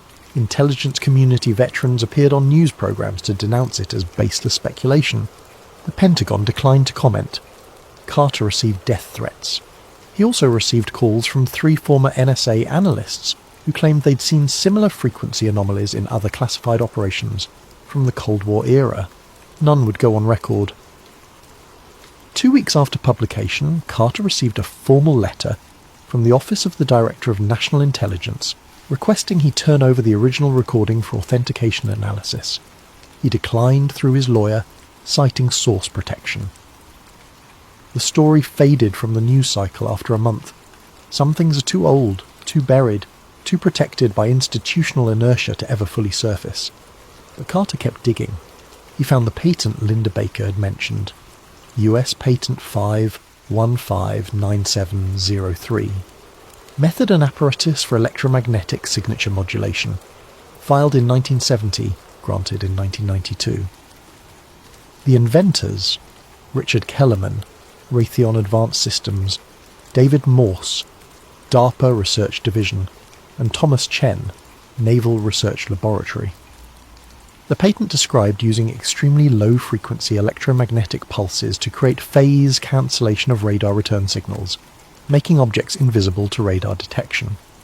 Commercial application: stealth technology for military aircraft and naval vessels. The patent cited prior research from 1965 to 1967, but didn't name the project. Carter found academic papers from the 1980s and 90s discussing the Schumann resonance, that's 7.83 Hz frequency, and its potential military applications. Theoretical work on using Earth's natural electromagnetic field as a carrier signal for undetectable communications or radar manipulation. He found a 2003 Defense Advanced Research Project's agency request for proposals. Iron field stabilization. Active phase defense systems for next-generation electronic warfare. The technology had never stopped developing. Whatever they tested on Liberty in 1967 had evolved into the cutting edge of modern military technology. The secret had been protected not just to avoid accountability for an attack, but to preserve a strategic advantage that was still relevant today. Arlington National Cemetery, November 2025. On a cold afternoon, 58 years after the attack, the US Navy unveiled a memorial plaque for the USS Liberty at Arlington National Cemetery. A small ceremony, attended by aging survivors, family members, and a handful of Navy officials. Linda Baker attended in a wheelchair, oxygen tank at her side. She watched as a Marine Honor Guard presented the colours, and a Navy chaplain offered prayers for the dead. When the ceremony ended, a man in civilian clothes approached her. Late 50s, grey suit, no identifying credentials. "Mrs. Baker? I'm with the Office of Naval Intelligence, thank you for attending." "Did you know them?" "The men who died?" "No, ma'am. Before my time, but I wanted to thank you personally." "For what?" "For your service. For your discretion over the years. For helping close an old file." Baker looked at him sharply. "I didn't close anything. That journalist's story is still out there." The man smiled. "Stories fade.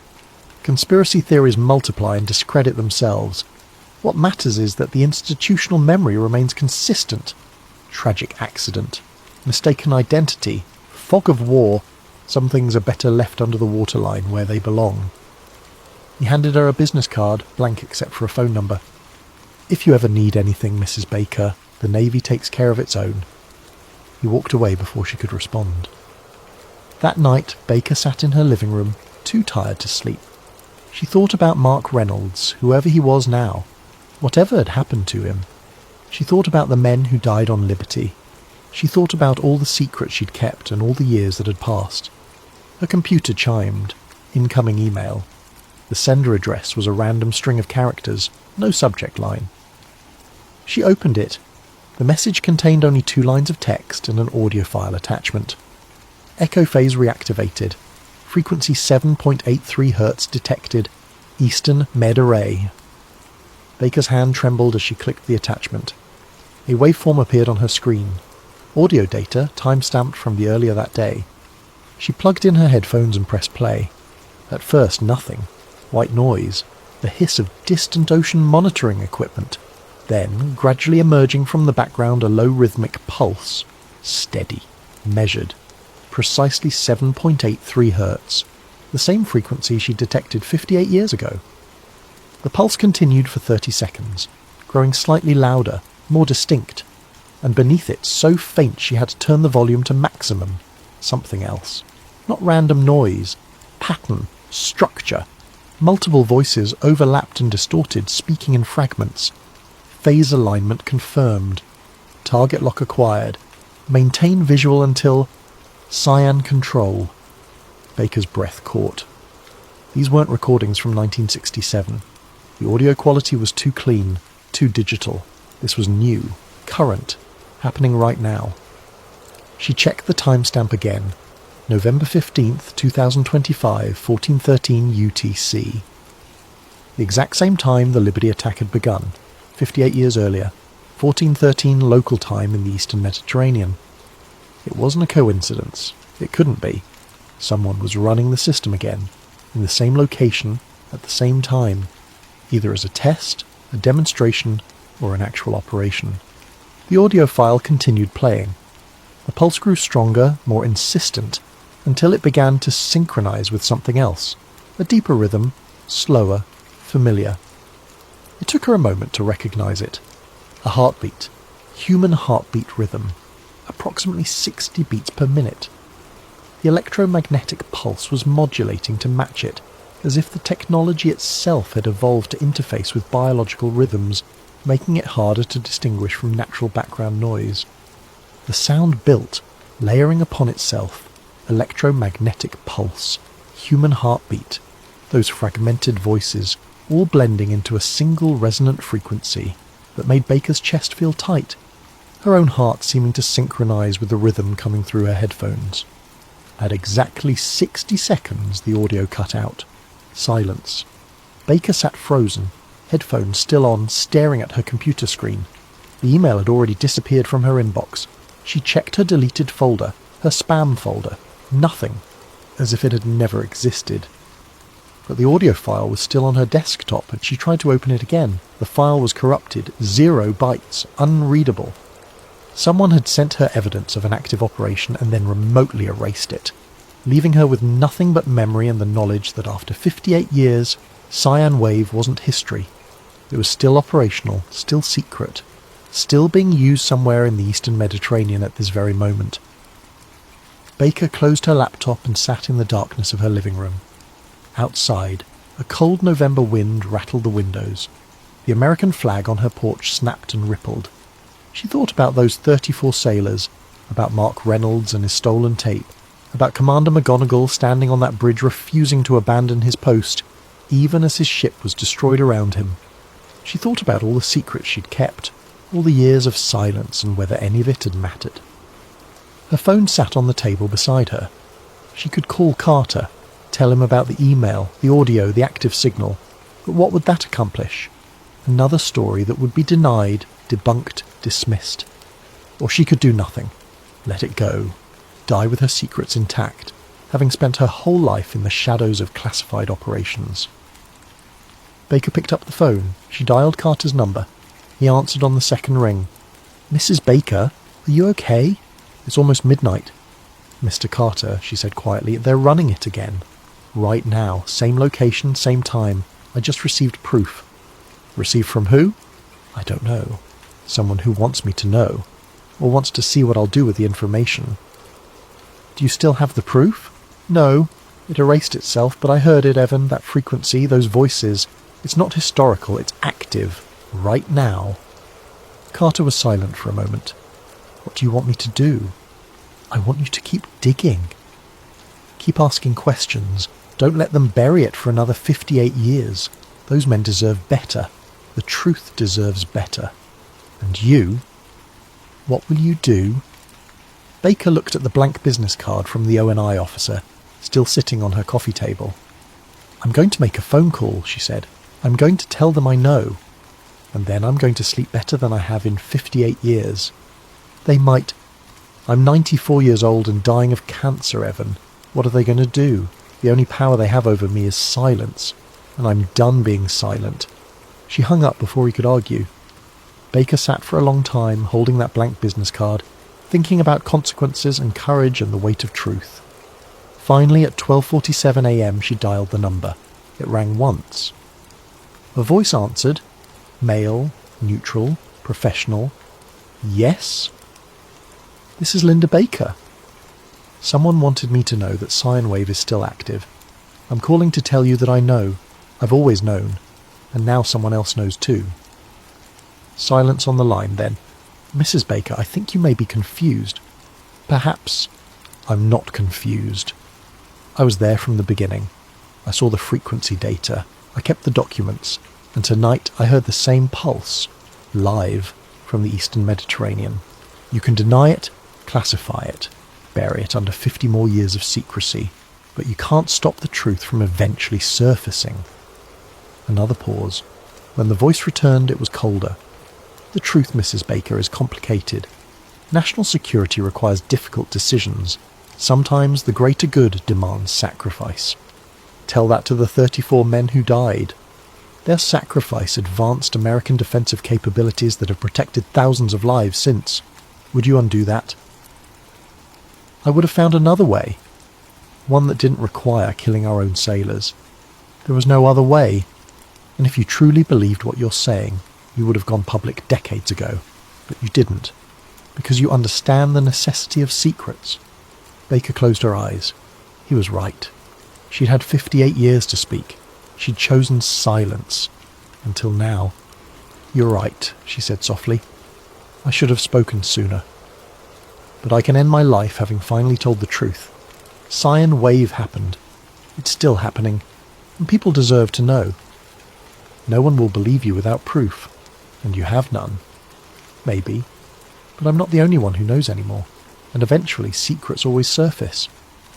Good night, Mrs. Baker. Thank you for your service. The line went dead. Baker set down the phone and exhaled slowly. Her heart was racing. She felt more alive than she had in years. She'd done it. Finally, after all this time, she'd confronted the people who'd buried the truth for 6 decades. Outside, a car started somewhere on her street. Engine noise, headlights briefly washing across her windows, then darkness again. If they were watching, let them watch. She'd said what needed to be said. Baker went to bed and slept deeply for the first time in 58 years. Epilogue. 6 months later, May 2026. Linda Baker died peacefully in her sleep on May 3rd, 2026, at the age of 94. Her obituary in the Washington Post mentioned her distinguished career at the National Security Agency and her contributions to signals intelligence during the Cold War. It did not mention USS Liberty or Sine Wave. Evan Carter attended her funeral in Arlington. A military honor guard was present. Several elderly former NSA colleagues paid their respects. The ONI officer in the grey suit stood in the back, watching. After the service, Carter found a manila envelope on his car windshield, secured under the wiper blade. Inside, a USB drive and a handwritten note in Linda Baker's shaky script, dated 2 weeks before her death. Mr. Carter, if you're reading this, I'm gone. Enclosed is everything I kept over the years. Documents, audio files, analysis. Use your judgment. Some truths are worth the cost, some aren't. You'll have to decide. But decide honestly. Don't let fear make the choice for you. Those sailors died for a secret. Make sure their deaths meant something. LB. Carter plugged the USB drive into his laptop that night. Hundreds of files. Scanned documents from the 1960s and 70s. audio recordings, technical analyses, Linda Baker's complete archive of everything she'd learned about Operation Cyan Wave. At the bottom of the directory, one video file for Evan.mp4. He clicked it. Linda Baker appeared on screen, sitting in her living room, clearly unwell but sharp-eyed. The timestamp showed it had been recorded 3 days before her death. "Hello, Evan," she said. "If you're watching this, I kept my promise to myself. I died having told the truth. Everything on this drive is real. Cyan Wave existed. It was tested on Liberty. 34 men died to protect it, and it's still being used today. You have a choice now. Publish this and face the consequences, or put it away and let the secret stay buried. I can't tell you what to do. But I can tell you this. Those sailors didn't have a choice.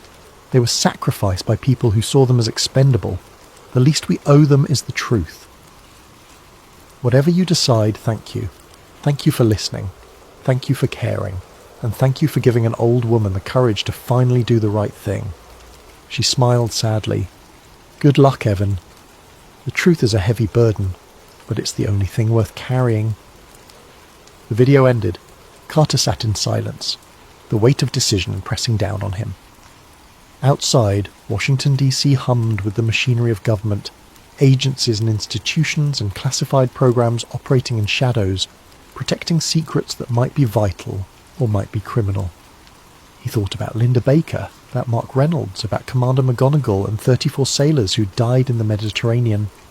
He thought about truth and consequences, about secrecy and accountability. Then he opened a new document and began to write.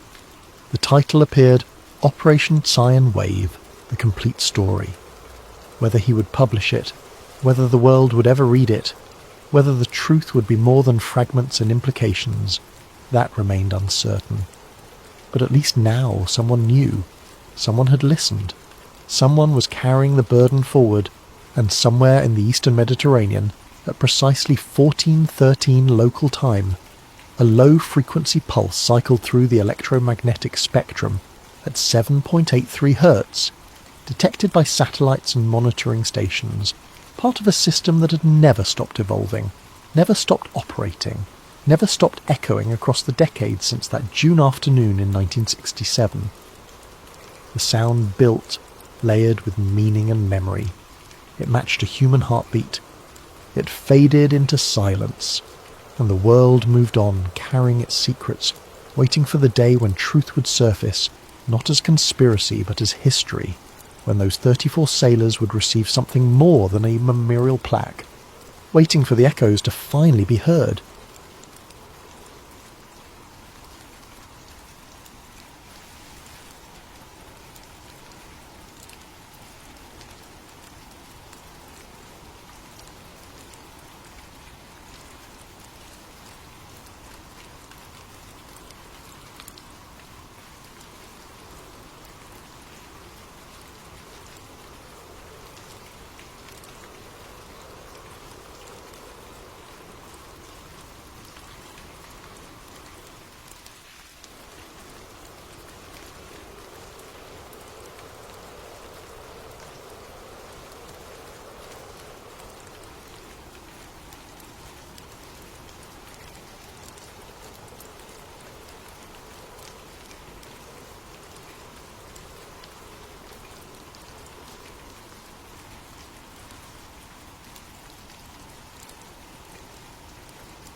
Before we begin tonight, a quick thank you to everyone who left a comment suggesting Sedona as a topic.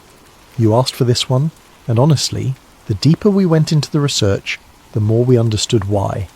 This one is something else, and if you have a moment after listening, please leave us a review on Spotify.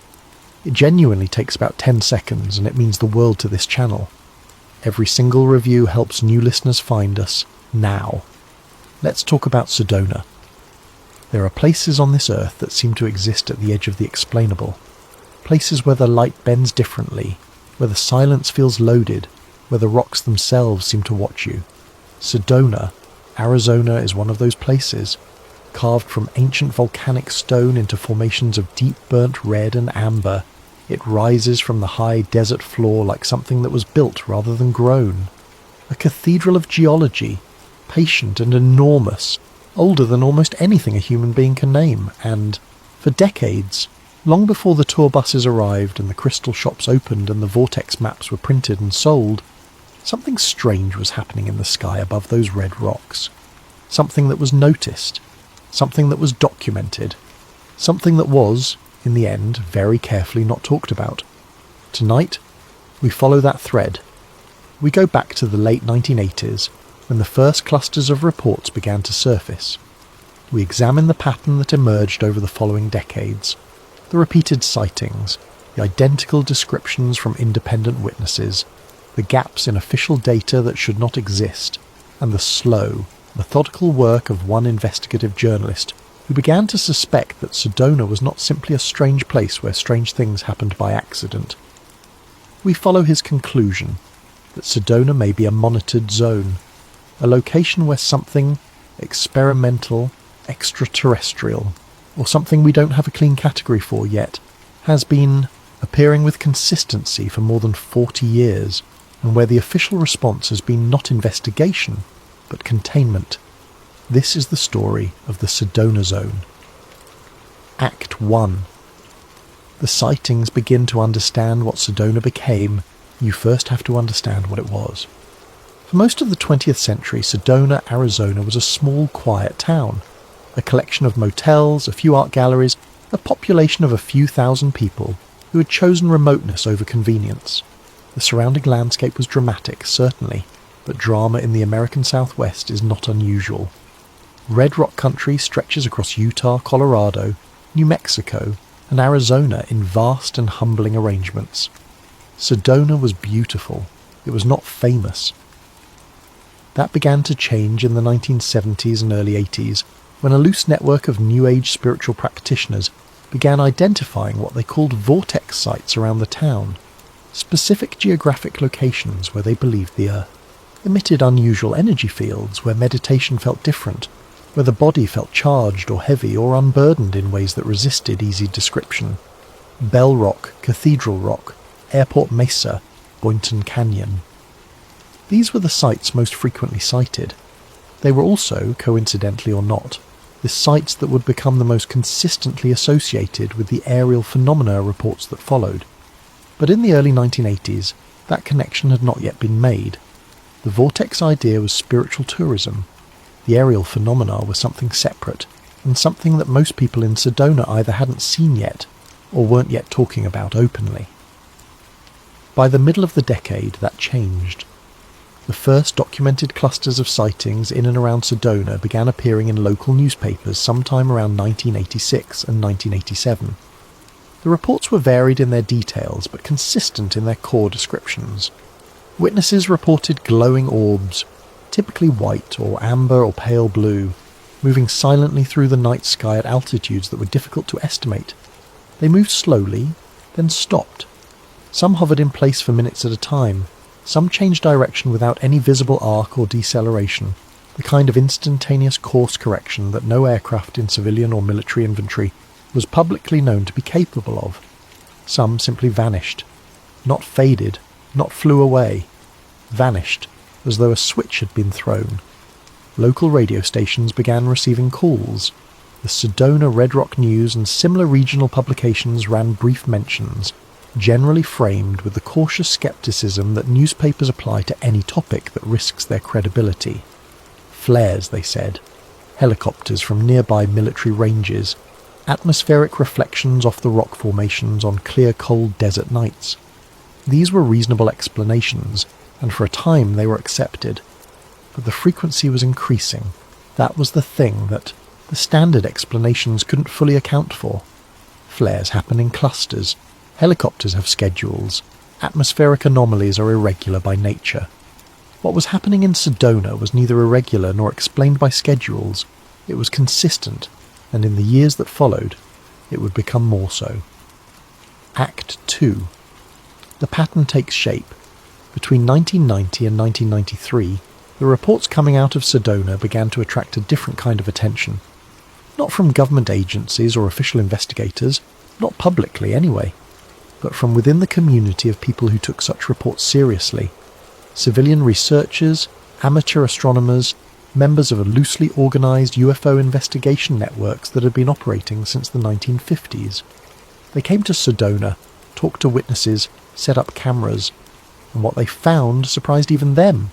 The witnesses, and there were many by this point, dozens in the immediate Sedona area and more in the surrounding towns of Cottonwood, Cornville, and the Verde Valley, were describing not just similar phenomena, but identical phenomena.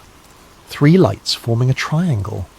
That description appeared again and again in report after report, from witnesses who had no contact with each other, who had submitted their accounts independently, who in several cases were unaware that anyone else had reported anything similar. 3 lights in a triangular arrangement, moving slowly, silently, then accelerating upward with a speed that witnesses consistently described as impossible. Not fast, impossible. One moment it was there, the next it was gone, and the sky was empty. A retired aviation technician who had spent 20 years working with military aircraft at Tucson's Davis-Monthan Air Force Base reviewed several witness accounts at the request of a civilian researcher in 1992. His assessment was direct. He said that based on the described behaviour, the silence, the instantaneous acceleration, the hovering stability, none of it matched anything in the known American arsenal at that time. He was careful not to speculate beyond that. He simply said, that wasn't anything we had in the skies back then. 5 words that carry an enormous amount of weight when they come from someone who spent 2 decades surrounded by the things that actually were in the skies back then. Arizona as a whole was becoming a hotspot. Sightings in Prescott, reports near the Mogollon Rim, strange lights over the White Mountains, and then, in March of 1997, an event that would force the entire conversation into the national media, the Phoenix Lights. Thousands of witnesses across a corridor stretching from the Nevada border to the outskirts of Tucson reported a massive, silent V-shaped formation of lights moving slowly across the sky. The governor of Arizona made jokes about it on television. The military said flares, the witnesses, among them, commercial pilots, police officers, and physicians, said otherwise. The Phoenix Lights became the most widely witnessed mass UFO event in American history, and it happened in Arizona, in the same region, in the same sky, where the Sedona reports had been accumulating for a decade. That was not lost on the people who were paying attention. Act 3. The official explanation. Let us give the official position its due. Arizona is, without question, one of the most militarily active states in the American Southwest. The United States Air Force operates Luke Air Force Base just outside Phoenix, where fighter pilots have been trained for decades, where the skies above the desert are routinely occupied by aircraft performing manoeuvres that a casual observer on the ground might reasonably find difficult to explain. Davis-Monthan Air Force Base in Tucson, Fort Huachuca south of Tucson. The Barry M. Goldwater Range, an enormous military operating area stretching across the southwestern corner of the state, where live-fire exercises and experimental flight tests take place on a regular basis. Arizona's vast, flat, sparsely populated desert makes it ideal for military aviation. More training, more testing, more flying happens in that sky than in almost any comparable geography in the country. This is genuinely relevant. It is not a fabrication designed to dismiss public concern. Military aircraft do strange things. Experimental prototypes behave in ways that defy easy categorization from the ground. Flares dropped at altitude in still air can appear to hover.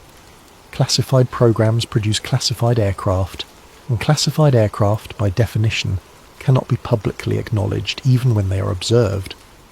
The Air Force's public explanation for the vast majority of Arizona sightings, training exercises, experimental aircraft, atmospheric phenomena, flares, is not inherently dishonest. It is, in many specific cases, almost certainly accurate. The problem is not any single explanation.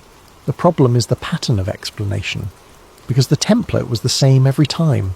Reports emerge, witnesses speak publicly, a brief media cycle follows, the military or the FAA issues a statement, terse, confident, conclusive. The media cycle ends, no follow-up investigation, no formal interview of witnesses, no acknowledgement that the reports had been received or were being evaluated. Just the statement and then silence. Case closed, publicly. And in the space of that silence, the questions accumulated. Because if all of these events were explained by known military operations, why were there no corroborating records? Why were the training schedules not released to confirm the timing? Why did the explanations consistently arrive quickly and leave no room for the possibility that anything unexplained had occurred, even when the witnesses included professionals with expert knowledge of aviation who were saying, on the record, that the explanations didn't hold up? The official position was not wrong necessarily, but it was incurious in a way that felt deliberate, and it was that incuriosity that caught the attention of Daniel Reyes. Act 4. The Investigator. Daniel Reyes was not a UFO enthusiast. That is important to understand. He was an investigative journalist who had spent most of his career covering land use disputes in the American Southwest, water rights litigation, the complicated politics of federal land management in states where the federal government controls enormous percentages of the total land area. He had covered stories that required him to read FAA documents, Department of Defense reports, Bureau of Land Management filings, and the dense bureaucratic language that federal agencies use to describe their activities in the regions they control. He was, in other words, fluent in the kind of paper trail that most people have neither the training nor the patience to follow. He came to Sedona not as a believer, but as a reporter. A contact had mentioned the consistency of the long-term sighting reports, and Reyes, whose journalistic instinct was to follow patterns rather than individual incidents, drove out to the Red Rock country on a Tuesday afternoon in the late 1990s with a notebook and no particular expectation. He expected to find enthusiastic locals, a few dramatic stories, and a collection of photographs that could have been anything. He expected, in other words, to find nothing that would hold up under scrutiny.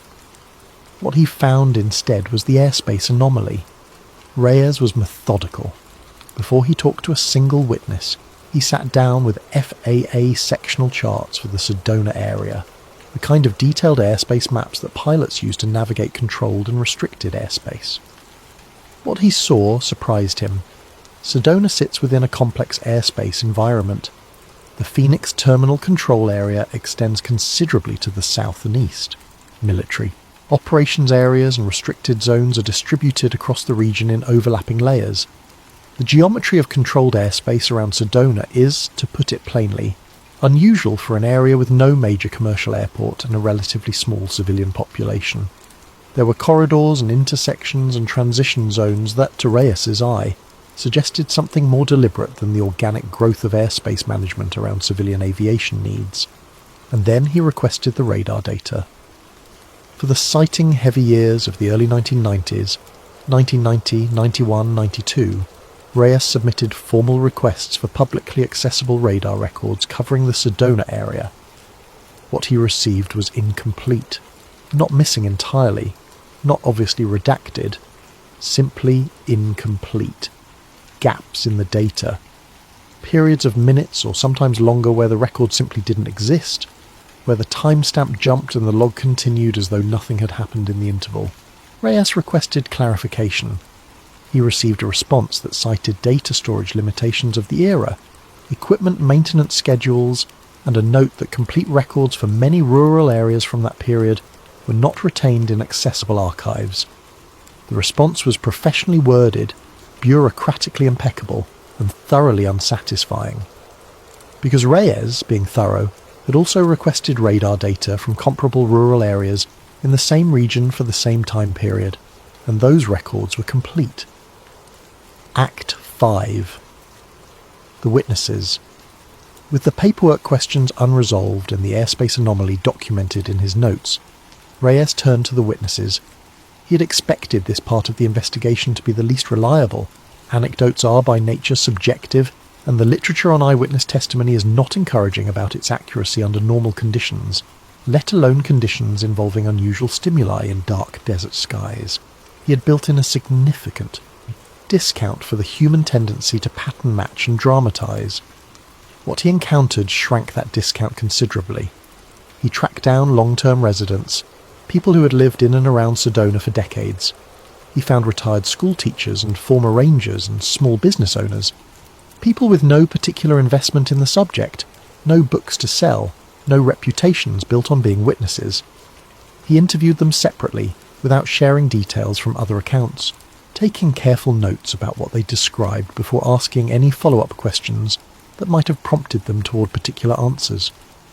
The consistency was, in Reyes's own words, uncomfortable. Independent witnesses describing events separated by years, sometimes by a decade or more, produced accounts that aligned in their core details with a precision that pure coincidence could not comfortably explain. The triangular formation of lights appeared in accounts from the late 1980s, from the middle of the 1990s, from the early 2000s. The same formation, the same silence, the same behaviour, slow approach, sustained hover, instantaneous departure, different witnesses, different nights, different years, same description. And perhaps most striking of all, the same locations. Bell Rock, the area above and around Cathedral Rock, the corridor between Airport Mesa and Boynton Canyon. These were not random points scattered across the sky. These were specific sites, and across 4 decades of reports, they appeared with a frequency that suggested not randomness, but pattern. One witness, a former tour guide who had been leading hikes through the Sedona Red Rocks for almost 25 years, told Reyes something that stayed with him. She said, it wasn't random. They came back to the same spots. She had seen the lights herself on 3 separate occasions spanning more than a decade. Each time, the location was the same. Each time, the behaviour was the same. And she was clear that she wasn't speaking metaphorically or emotionally. She was describing an observable, repeatable geographic fact. The same spots, over and over again, across a span of time that no training exercise or weather event or optical illusion could plausibly account for. Reyes sat with that for a long time. ACT-6. The Vortex Correspondence. There is a moment in any serious investigation when you encounter a piece of information that you would rather not take seriously, because taking it seriously requires you to revise assumptions you are fairly comfortable with. For Reyes, that moment came when he mapped the sighting locations against Sedona's famous vortex sites. Sedona's vortex sites are officially a spiritual concept. The claim, made by New Age practitioners beginning in the 1970s, is that certain geographic locations around Sedona emit unusual energetic fields that can be felt by people who are sufficiently attuned to them. Bell Rock, Cathedral Rock, Airport Mesa, Boynton Canyon. These are the 4 most commonly cited vortex locations. They attract hundreds of thousands of visitors every year, many of whom report experiences they describe as powerful, disorienting, emotionally charged, or physically strange. The scientific community does not endorse the concept of vortex energy. No confirmed, reproducible physical measurement of any unusual energy field at these sites has been published in a peer-reviewed context. The vortex designation is, in the scientific consensus, a cultural phenomenon rather than a physical one. Reyes accepted that consensus. He was not investigating the vortexes, he was investigating aerial phenomena. But when he plotted the geographic coordinates of the most frequently reported sighting locations on a map, and then overlaid Sedona's documented vortex sites, the correspondence was not subtle. The majority of sighting reports, not some, not a plurality, but the clear majority, clustered within a few miles of one or more of the 4 primary vortex locations. Bell Rock appeared at the centre of an extraordinary concentration of reports. Cathedral Rock was second. The spatial overlap between the sighting cluster map and the vortex site map was precise enough that it could not be easily dismissed as coincidence. Reyes was careful about what to make of this. He did not conclude that the vortexes were real in the New Age sense, or that energy fields were attracting or enabling whatever was appearing in the sky. But he noted, and he noted it at length, that the overlap was consistent, that across decades of independent reports from witnesses who were not in communication with each other, and who were not, for the most part, participants in vortex tourism, the geographic pattern held. Something about those specific locations kept appearing in the data. Whatever it meant scientifically, or didn't mean, it was a fact of the record, and facts of the record Reyes believed deserved to be followed. He began to develop a theory. It started, as his best theories always did, with a question. What do these specific locations have in common? Not spiritually, geologically. Act 7. The Contact Zone Hypothesis. Sedona's geology is extraordinary by any measure. The red rock formations that define its landscape, the buttes, mesas, spires, and canyons that rise from the high desert floor in shapes that seem too deliberate, too architectural to be purely natural, are composed primarily of Schneebly Hill sandstone, a formation laid down approximately 300 million years ago in what was then a shallow sea. Layered on top of that are formations of Coconino sandstone, Torowep limestone, and Kaibab limestone. The red coloration that gives the rocks their dramatic appearance and their name comes from iron oxide, rust, essentially, bound into the sedimentary matrix. It is an iron-rich landscape in a profound and measurable sense. Iron is electrically conductive. Concentrated iron-bearing rock formations can produce localized variations in magnetic field strength. This is not speculative. It is measurable geophysics, documented in multiple studies of mineralogically active regions around the world. Whether the variations at Sedona's specific vortex sites are large enough to affect radio frequency propagation, radar return characteristics, or the behavior of electronic systems at altitude is a different question, and one that Reyes, not a geophysicist, was careful not to answer definitively. But he noted the possibility.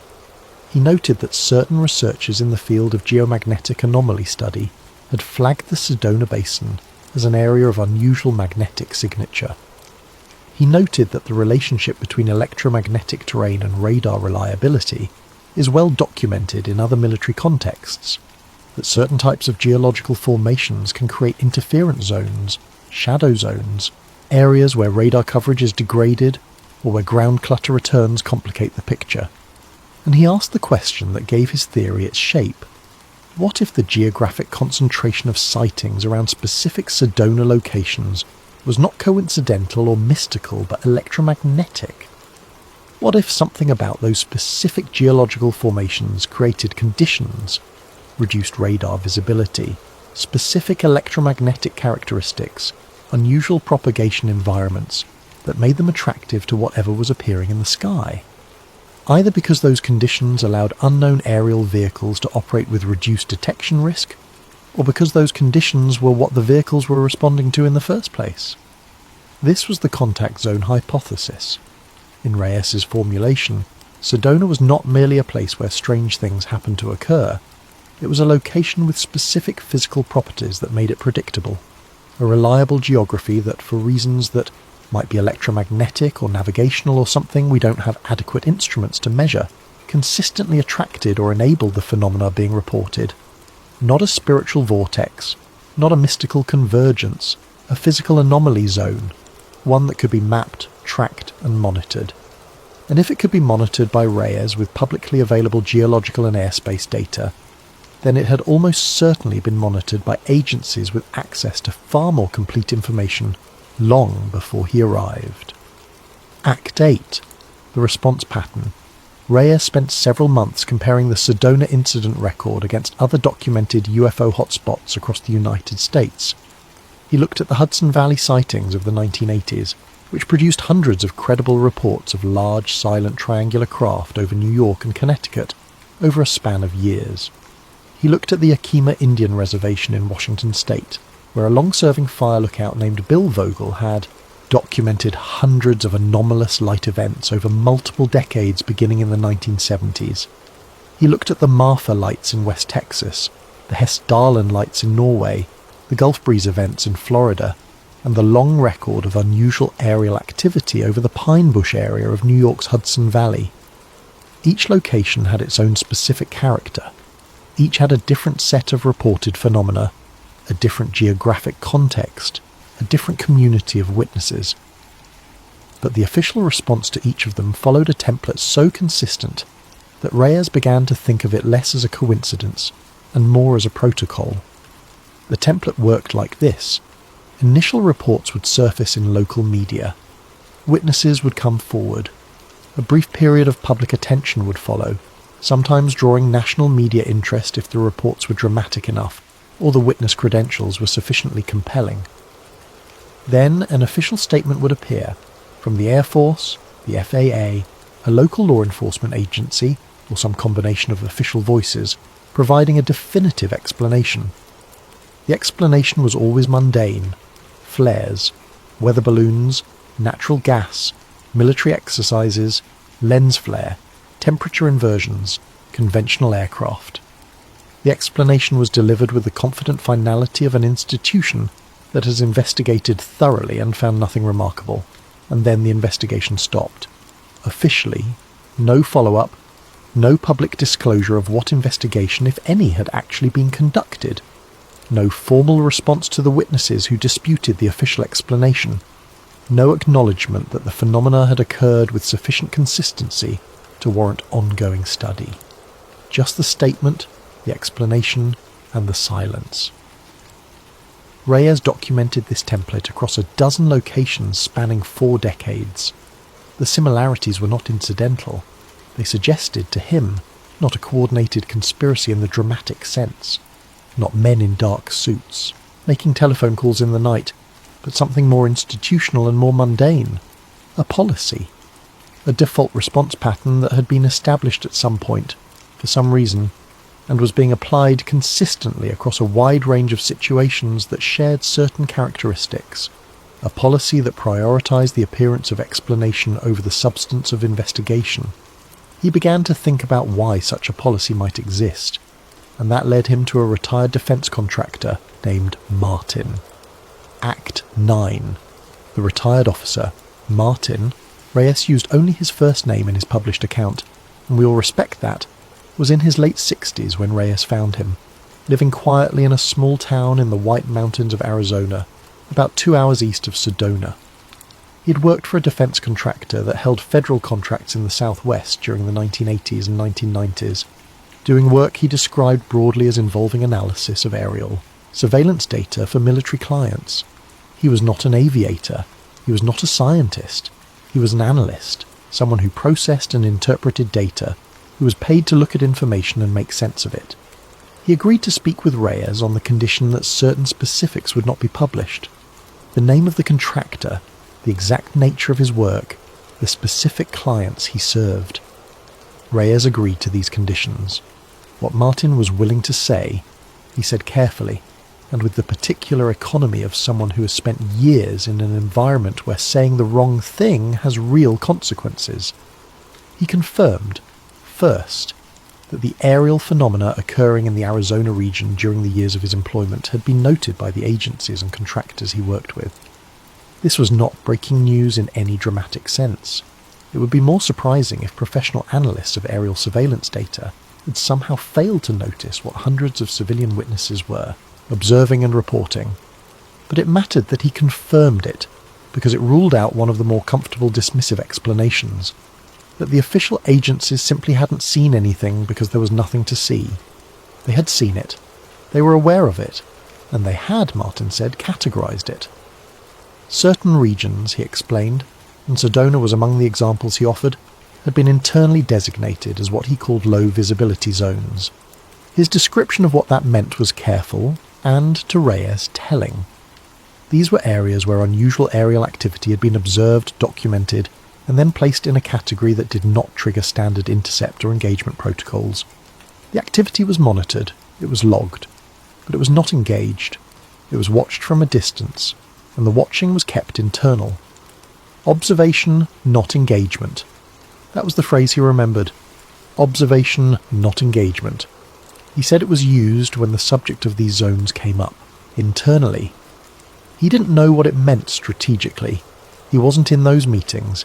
He wasn't at that level. But he remembered the phrase because it was unusual. You didn't hear that kind of framing in normal operational contexts. It implied a deliberate choice not to act, and a deliberate choice not to act implies an awareness of what you're choosing not to act on.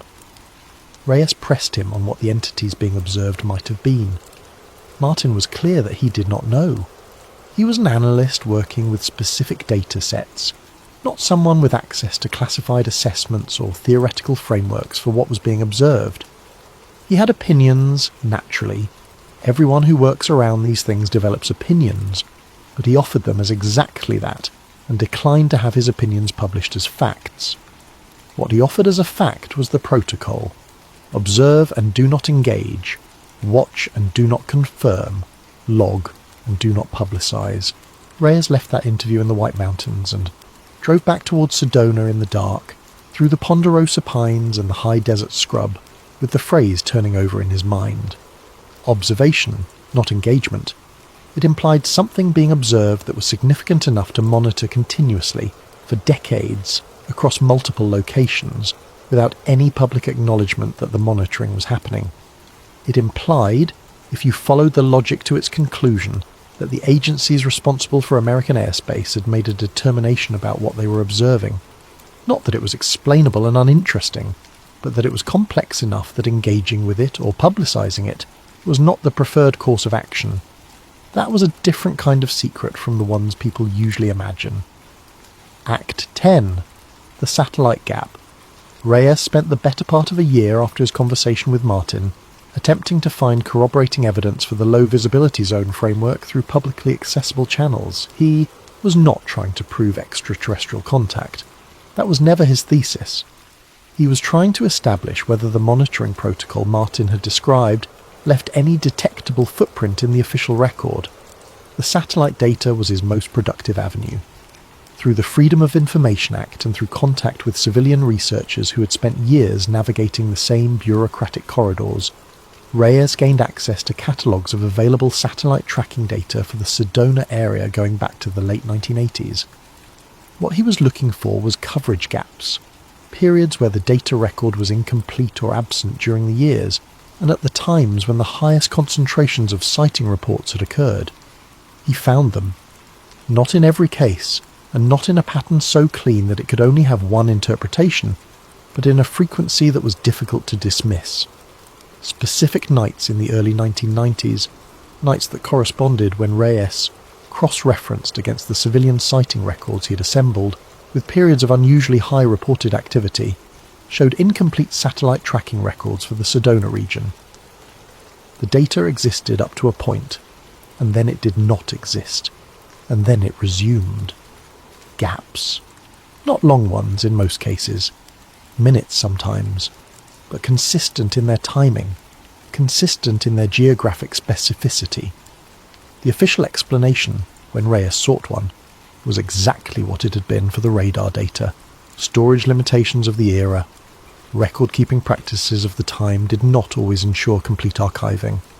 Rural and low-traffic areas were lower priority for data retention. This was a plausible explanation.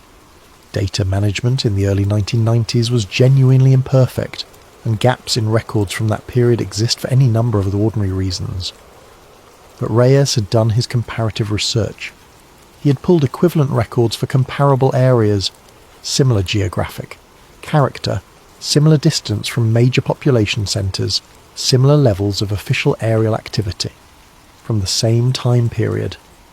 Those records were not complete in every case, but their gaps did not correspond to high activity periods. They were distributed across time in the way that technical failures distribute themselves, without pattern, without timing correlation, without the particular quality of appearing at precisely the moments when, according to independent civilian observers, something unusual was happening in the sky. A gap in data that corresponds to a period of unusual reported activity is not proof of anything. Reyes never claimed it was. but it is a fact of the record that raises a specific and uncomfortable question. If the gaps are genuinely random technical artifacts, why do they cluster where and when they do? And if they are not random, what does that mean about the process by which records for those specific moments became unavailable? Act 11. The controlled narrative. By the time Reyes assembled his findings into a coherent framework, he had moved away from the question that drives most UFO investigation. He was not trying to answer whether the objects being seen over Sedona were extraterrestrial. He had concluded early in the process that this question was both unanswerable, with the evidence available, and, in a certain sense, beside the point. What interested him was the response, not what was in the sky. What happened on the ground when people reported seeing it? His conclusion was this: Sedona represented a location where three things intersected in an unusual way. The first was natural geography, geological formations with electromagnetic properties that created a measurably unusual environment for aerial operations, radar propagation, and possibly other physical phenomena that we understand imperfectly. The second was military activity, the proximity to multiple major Air Force installations, the complex airspace geometry, the possibility that some percentage of what was being observed was indeed experimental or classified military technology operating in a region that offered natural cover in the form of remote terrain and convenient official explanations. The third was something else, a residual category of phenomena that fit neither natural atmospheric explanation nor known military technology, that had been reported by credible witnesses with consistent specificity across 4 decades, and that had been the subject of official monitoring protocols that were not publicly acknowledged. The intersection of these three things created what Reyes called a controlled narrative environment. When sightings were reported, the military activity explanation was available and credible, because military activity genuinely did occur in the region. When the military activity explanation was applied, it covered not just the sightings it legitimately explained, but also the sightings it didn't. The residual category, the third element, the presence of genuine explicable phenomena, provided cover for the discussion of phenomena that weren't explicable by the same means, and the consistent application of official explanation, followed by official silence, ensured that the residual category never accumulated enough public attention to force a more detailed reckoning. This was not, in Reyes's analysis, a conspiracy in the Hollywood sense. It was not a group of individuals consciously deciding to deceive the public about alien contact. It was something more institutional and, in a way, more troubling, a default preference for the appearance of explanation over the reality of uncertainty. A bureaucratic tendency to close files rather than leave them open, to apply the available explanation rather than acknowledge that the available explanation was incomplete. Not malice, not a cover-up of a specific discovered truth. Something closer to a systematic avoidance of a question that nobody in an official position wanted to be the one responsible for answering.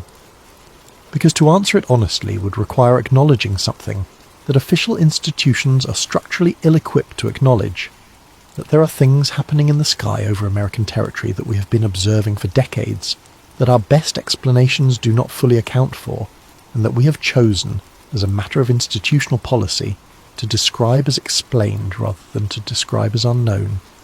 And unknown is, for a certain kind of institution, the most dangerous word in the lexicon. Act 12. The last question. There is a particular kind of silence that surrounds certain subjects in official discourse. It is not the silence of ignorance, of agencies and institutions that genuinely have no information. It is the silence of awareness that has been converted, through a combination of policy and preference and institutional inertia, into the performance of ignorance. It is the silence of the file that was opened and then closed without notation, the record that exists somewhere in an archive that will not be easily accessed, the conversation in a conference room somewhere in the Arizona desert in the early 1990s where someone looked at a map with a cluster of data points around Bell Rock and said, "Observation, not engagement. Let's see what it does. If Sedona is a monitored anomaly zone, if the contact zone hypothesis is correct in its essential outline, then the monitoring has been ongoing for the better part of half a century. That means that somewhere, in some form, there is a record. Not necessarily a record that says aliens, almost certainly not a record that says that, but a record that acknowledges the anomaly, that documents the consistency of the phenomena, that catalogues 40-plus years of something appearing over the red rocks of northern Arizona and behaving in ways that the available explanations cannot fully account for. And if such a record exists, if the phenomena are real, and the monitoring is real, and the low visibility zone designation is real, then the question that Reyes found himself returning to at the end of his investigation was not the question most people would expect. It wasn't. Are UFOs real? It wasn't. Are we alone? These felt, to him, like the wrong level of abstraction. The question that the Sedona data raised, with its 4 decades of consistent reports, its identical witness descriptions, its same geographic locations appearing again and again across the full span of the record, was something more specific and, in a way, more unsettling. Why do they keep coming back to the same place? Because if the phenomena are real, and if they have been returning to the same geographic coordinates for 40 years, then whatever is happening in Sedona is not random. It is not accidental. It is not the kind of thing that can be explained by atmospheric quirks or military schedules or the human tendency to find patterns in noise. Something has been drawn to that specific stretch of red rock desert, repeatedly and consistently, across a span of time that encompasses enormous changes in the surrounding world. The town has grown, the roads have improved, the tourism industry has transformed the local economy, the population has quadrupled, satellite coverage of the region has become comprehensive, the sky above Sedona is more observed now, in more ways, than at any previous point in human history, and the sightings have continued. Not at the pace of the peak years perhaps, not with the dramatic frequency of the early 1990s, but they continue. Visitors standing on Bell Rock at dusk, hoping for a spiritual experience, look up and see something moving in a way that the available aircraft in the sky do not move. Long-term residents who have seen the sky above these formations for decades describe encounters that they can't account for and mostly don't discuss publicly anymore, because they've learned what the public response looks like. Hikers on Cathedral Rock trails pull out their phones and record lights that vanish before they can be identified. The videos circulate briefly, get explained away, and disappear from the conversation. The pattern hasn't stopped. The official answer hasn't changed. And somewhere in the space between those two facts, in that particular persistent silence, the real investigation is probably still ongoing, in rooms we don't have access to, by people who know more than they are able to say. Epilogue. Today, Sedona is a thriving tourist destination. The population has grown substantially since the first sighting reports of the 1980s, and the town now receives millions of visitors each year. They come for the landscape, for the spiritual experiences, for the pink jeep tours and the art galleries and the restaurants and the astonishing desert light that turns the red rocks 100 different shades of amber and copper and burgundy as the sun moves across the sky. They come to hike Cathedral Rock, and to stand on the rim above Bell Rock and to feel, if they're open to it, whatever the vortex sites offer to those who seek them out. Photographers set up their tripods before dawn and capture images that look, when they're successful, like paintings from another world.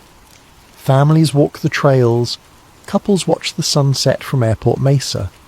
The red rocks glow in the evening light in colours that seem too saturated to be real, and the sky above them deepens from pale blue to indigo to the absolute star-dense black of high desert night, and it is beautiful in the way that very few places on Earth are beautiful, with the specific, overwhelming beauty of deep geological time made visible, of ancient stone shaped by forces and across timescales that dwarf anything in the human record, and occasionally someone looks up and sees something they cannot explain, a light that moves wrong, a formation that doesn't correspond to any aircraft they know, a shape that is there and then is not there, and leaves them standing on the trail with the particular mixture of wonder and unease, and almost understanding that dozens of witnesses before them, stretching back across 4 decades, have also felt in this same spot, under this same sky. They pull out their phones, they try to record it. Sometimes they do, and the recording shows something ambiguous that can be explained in multiple ways.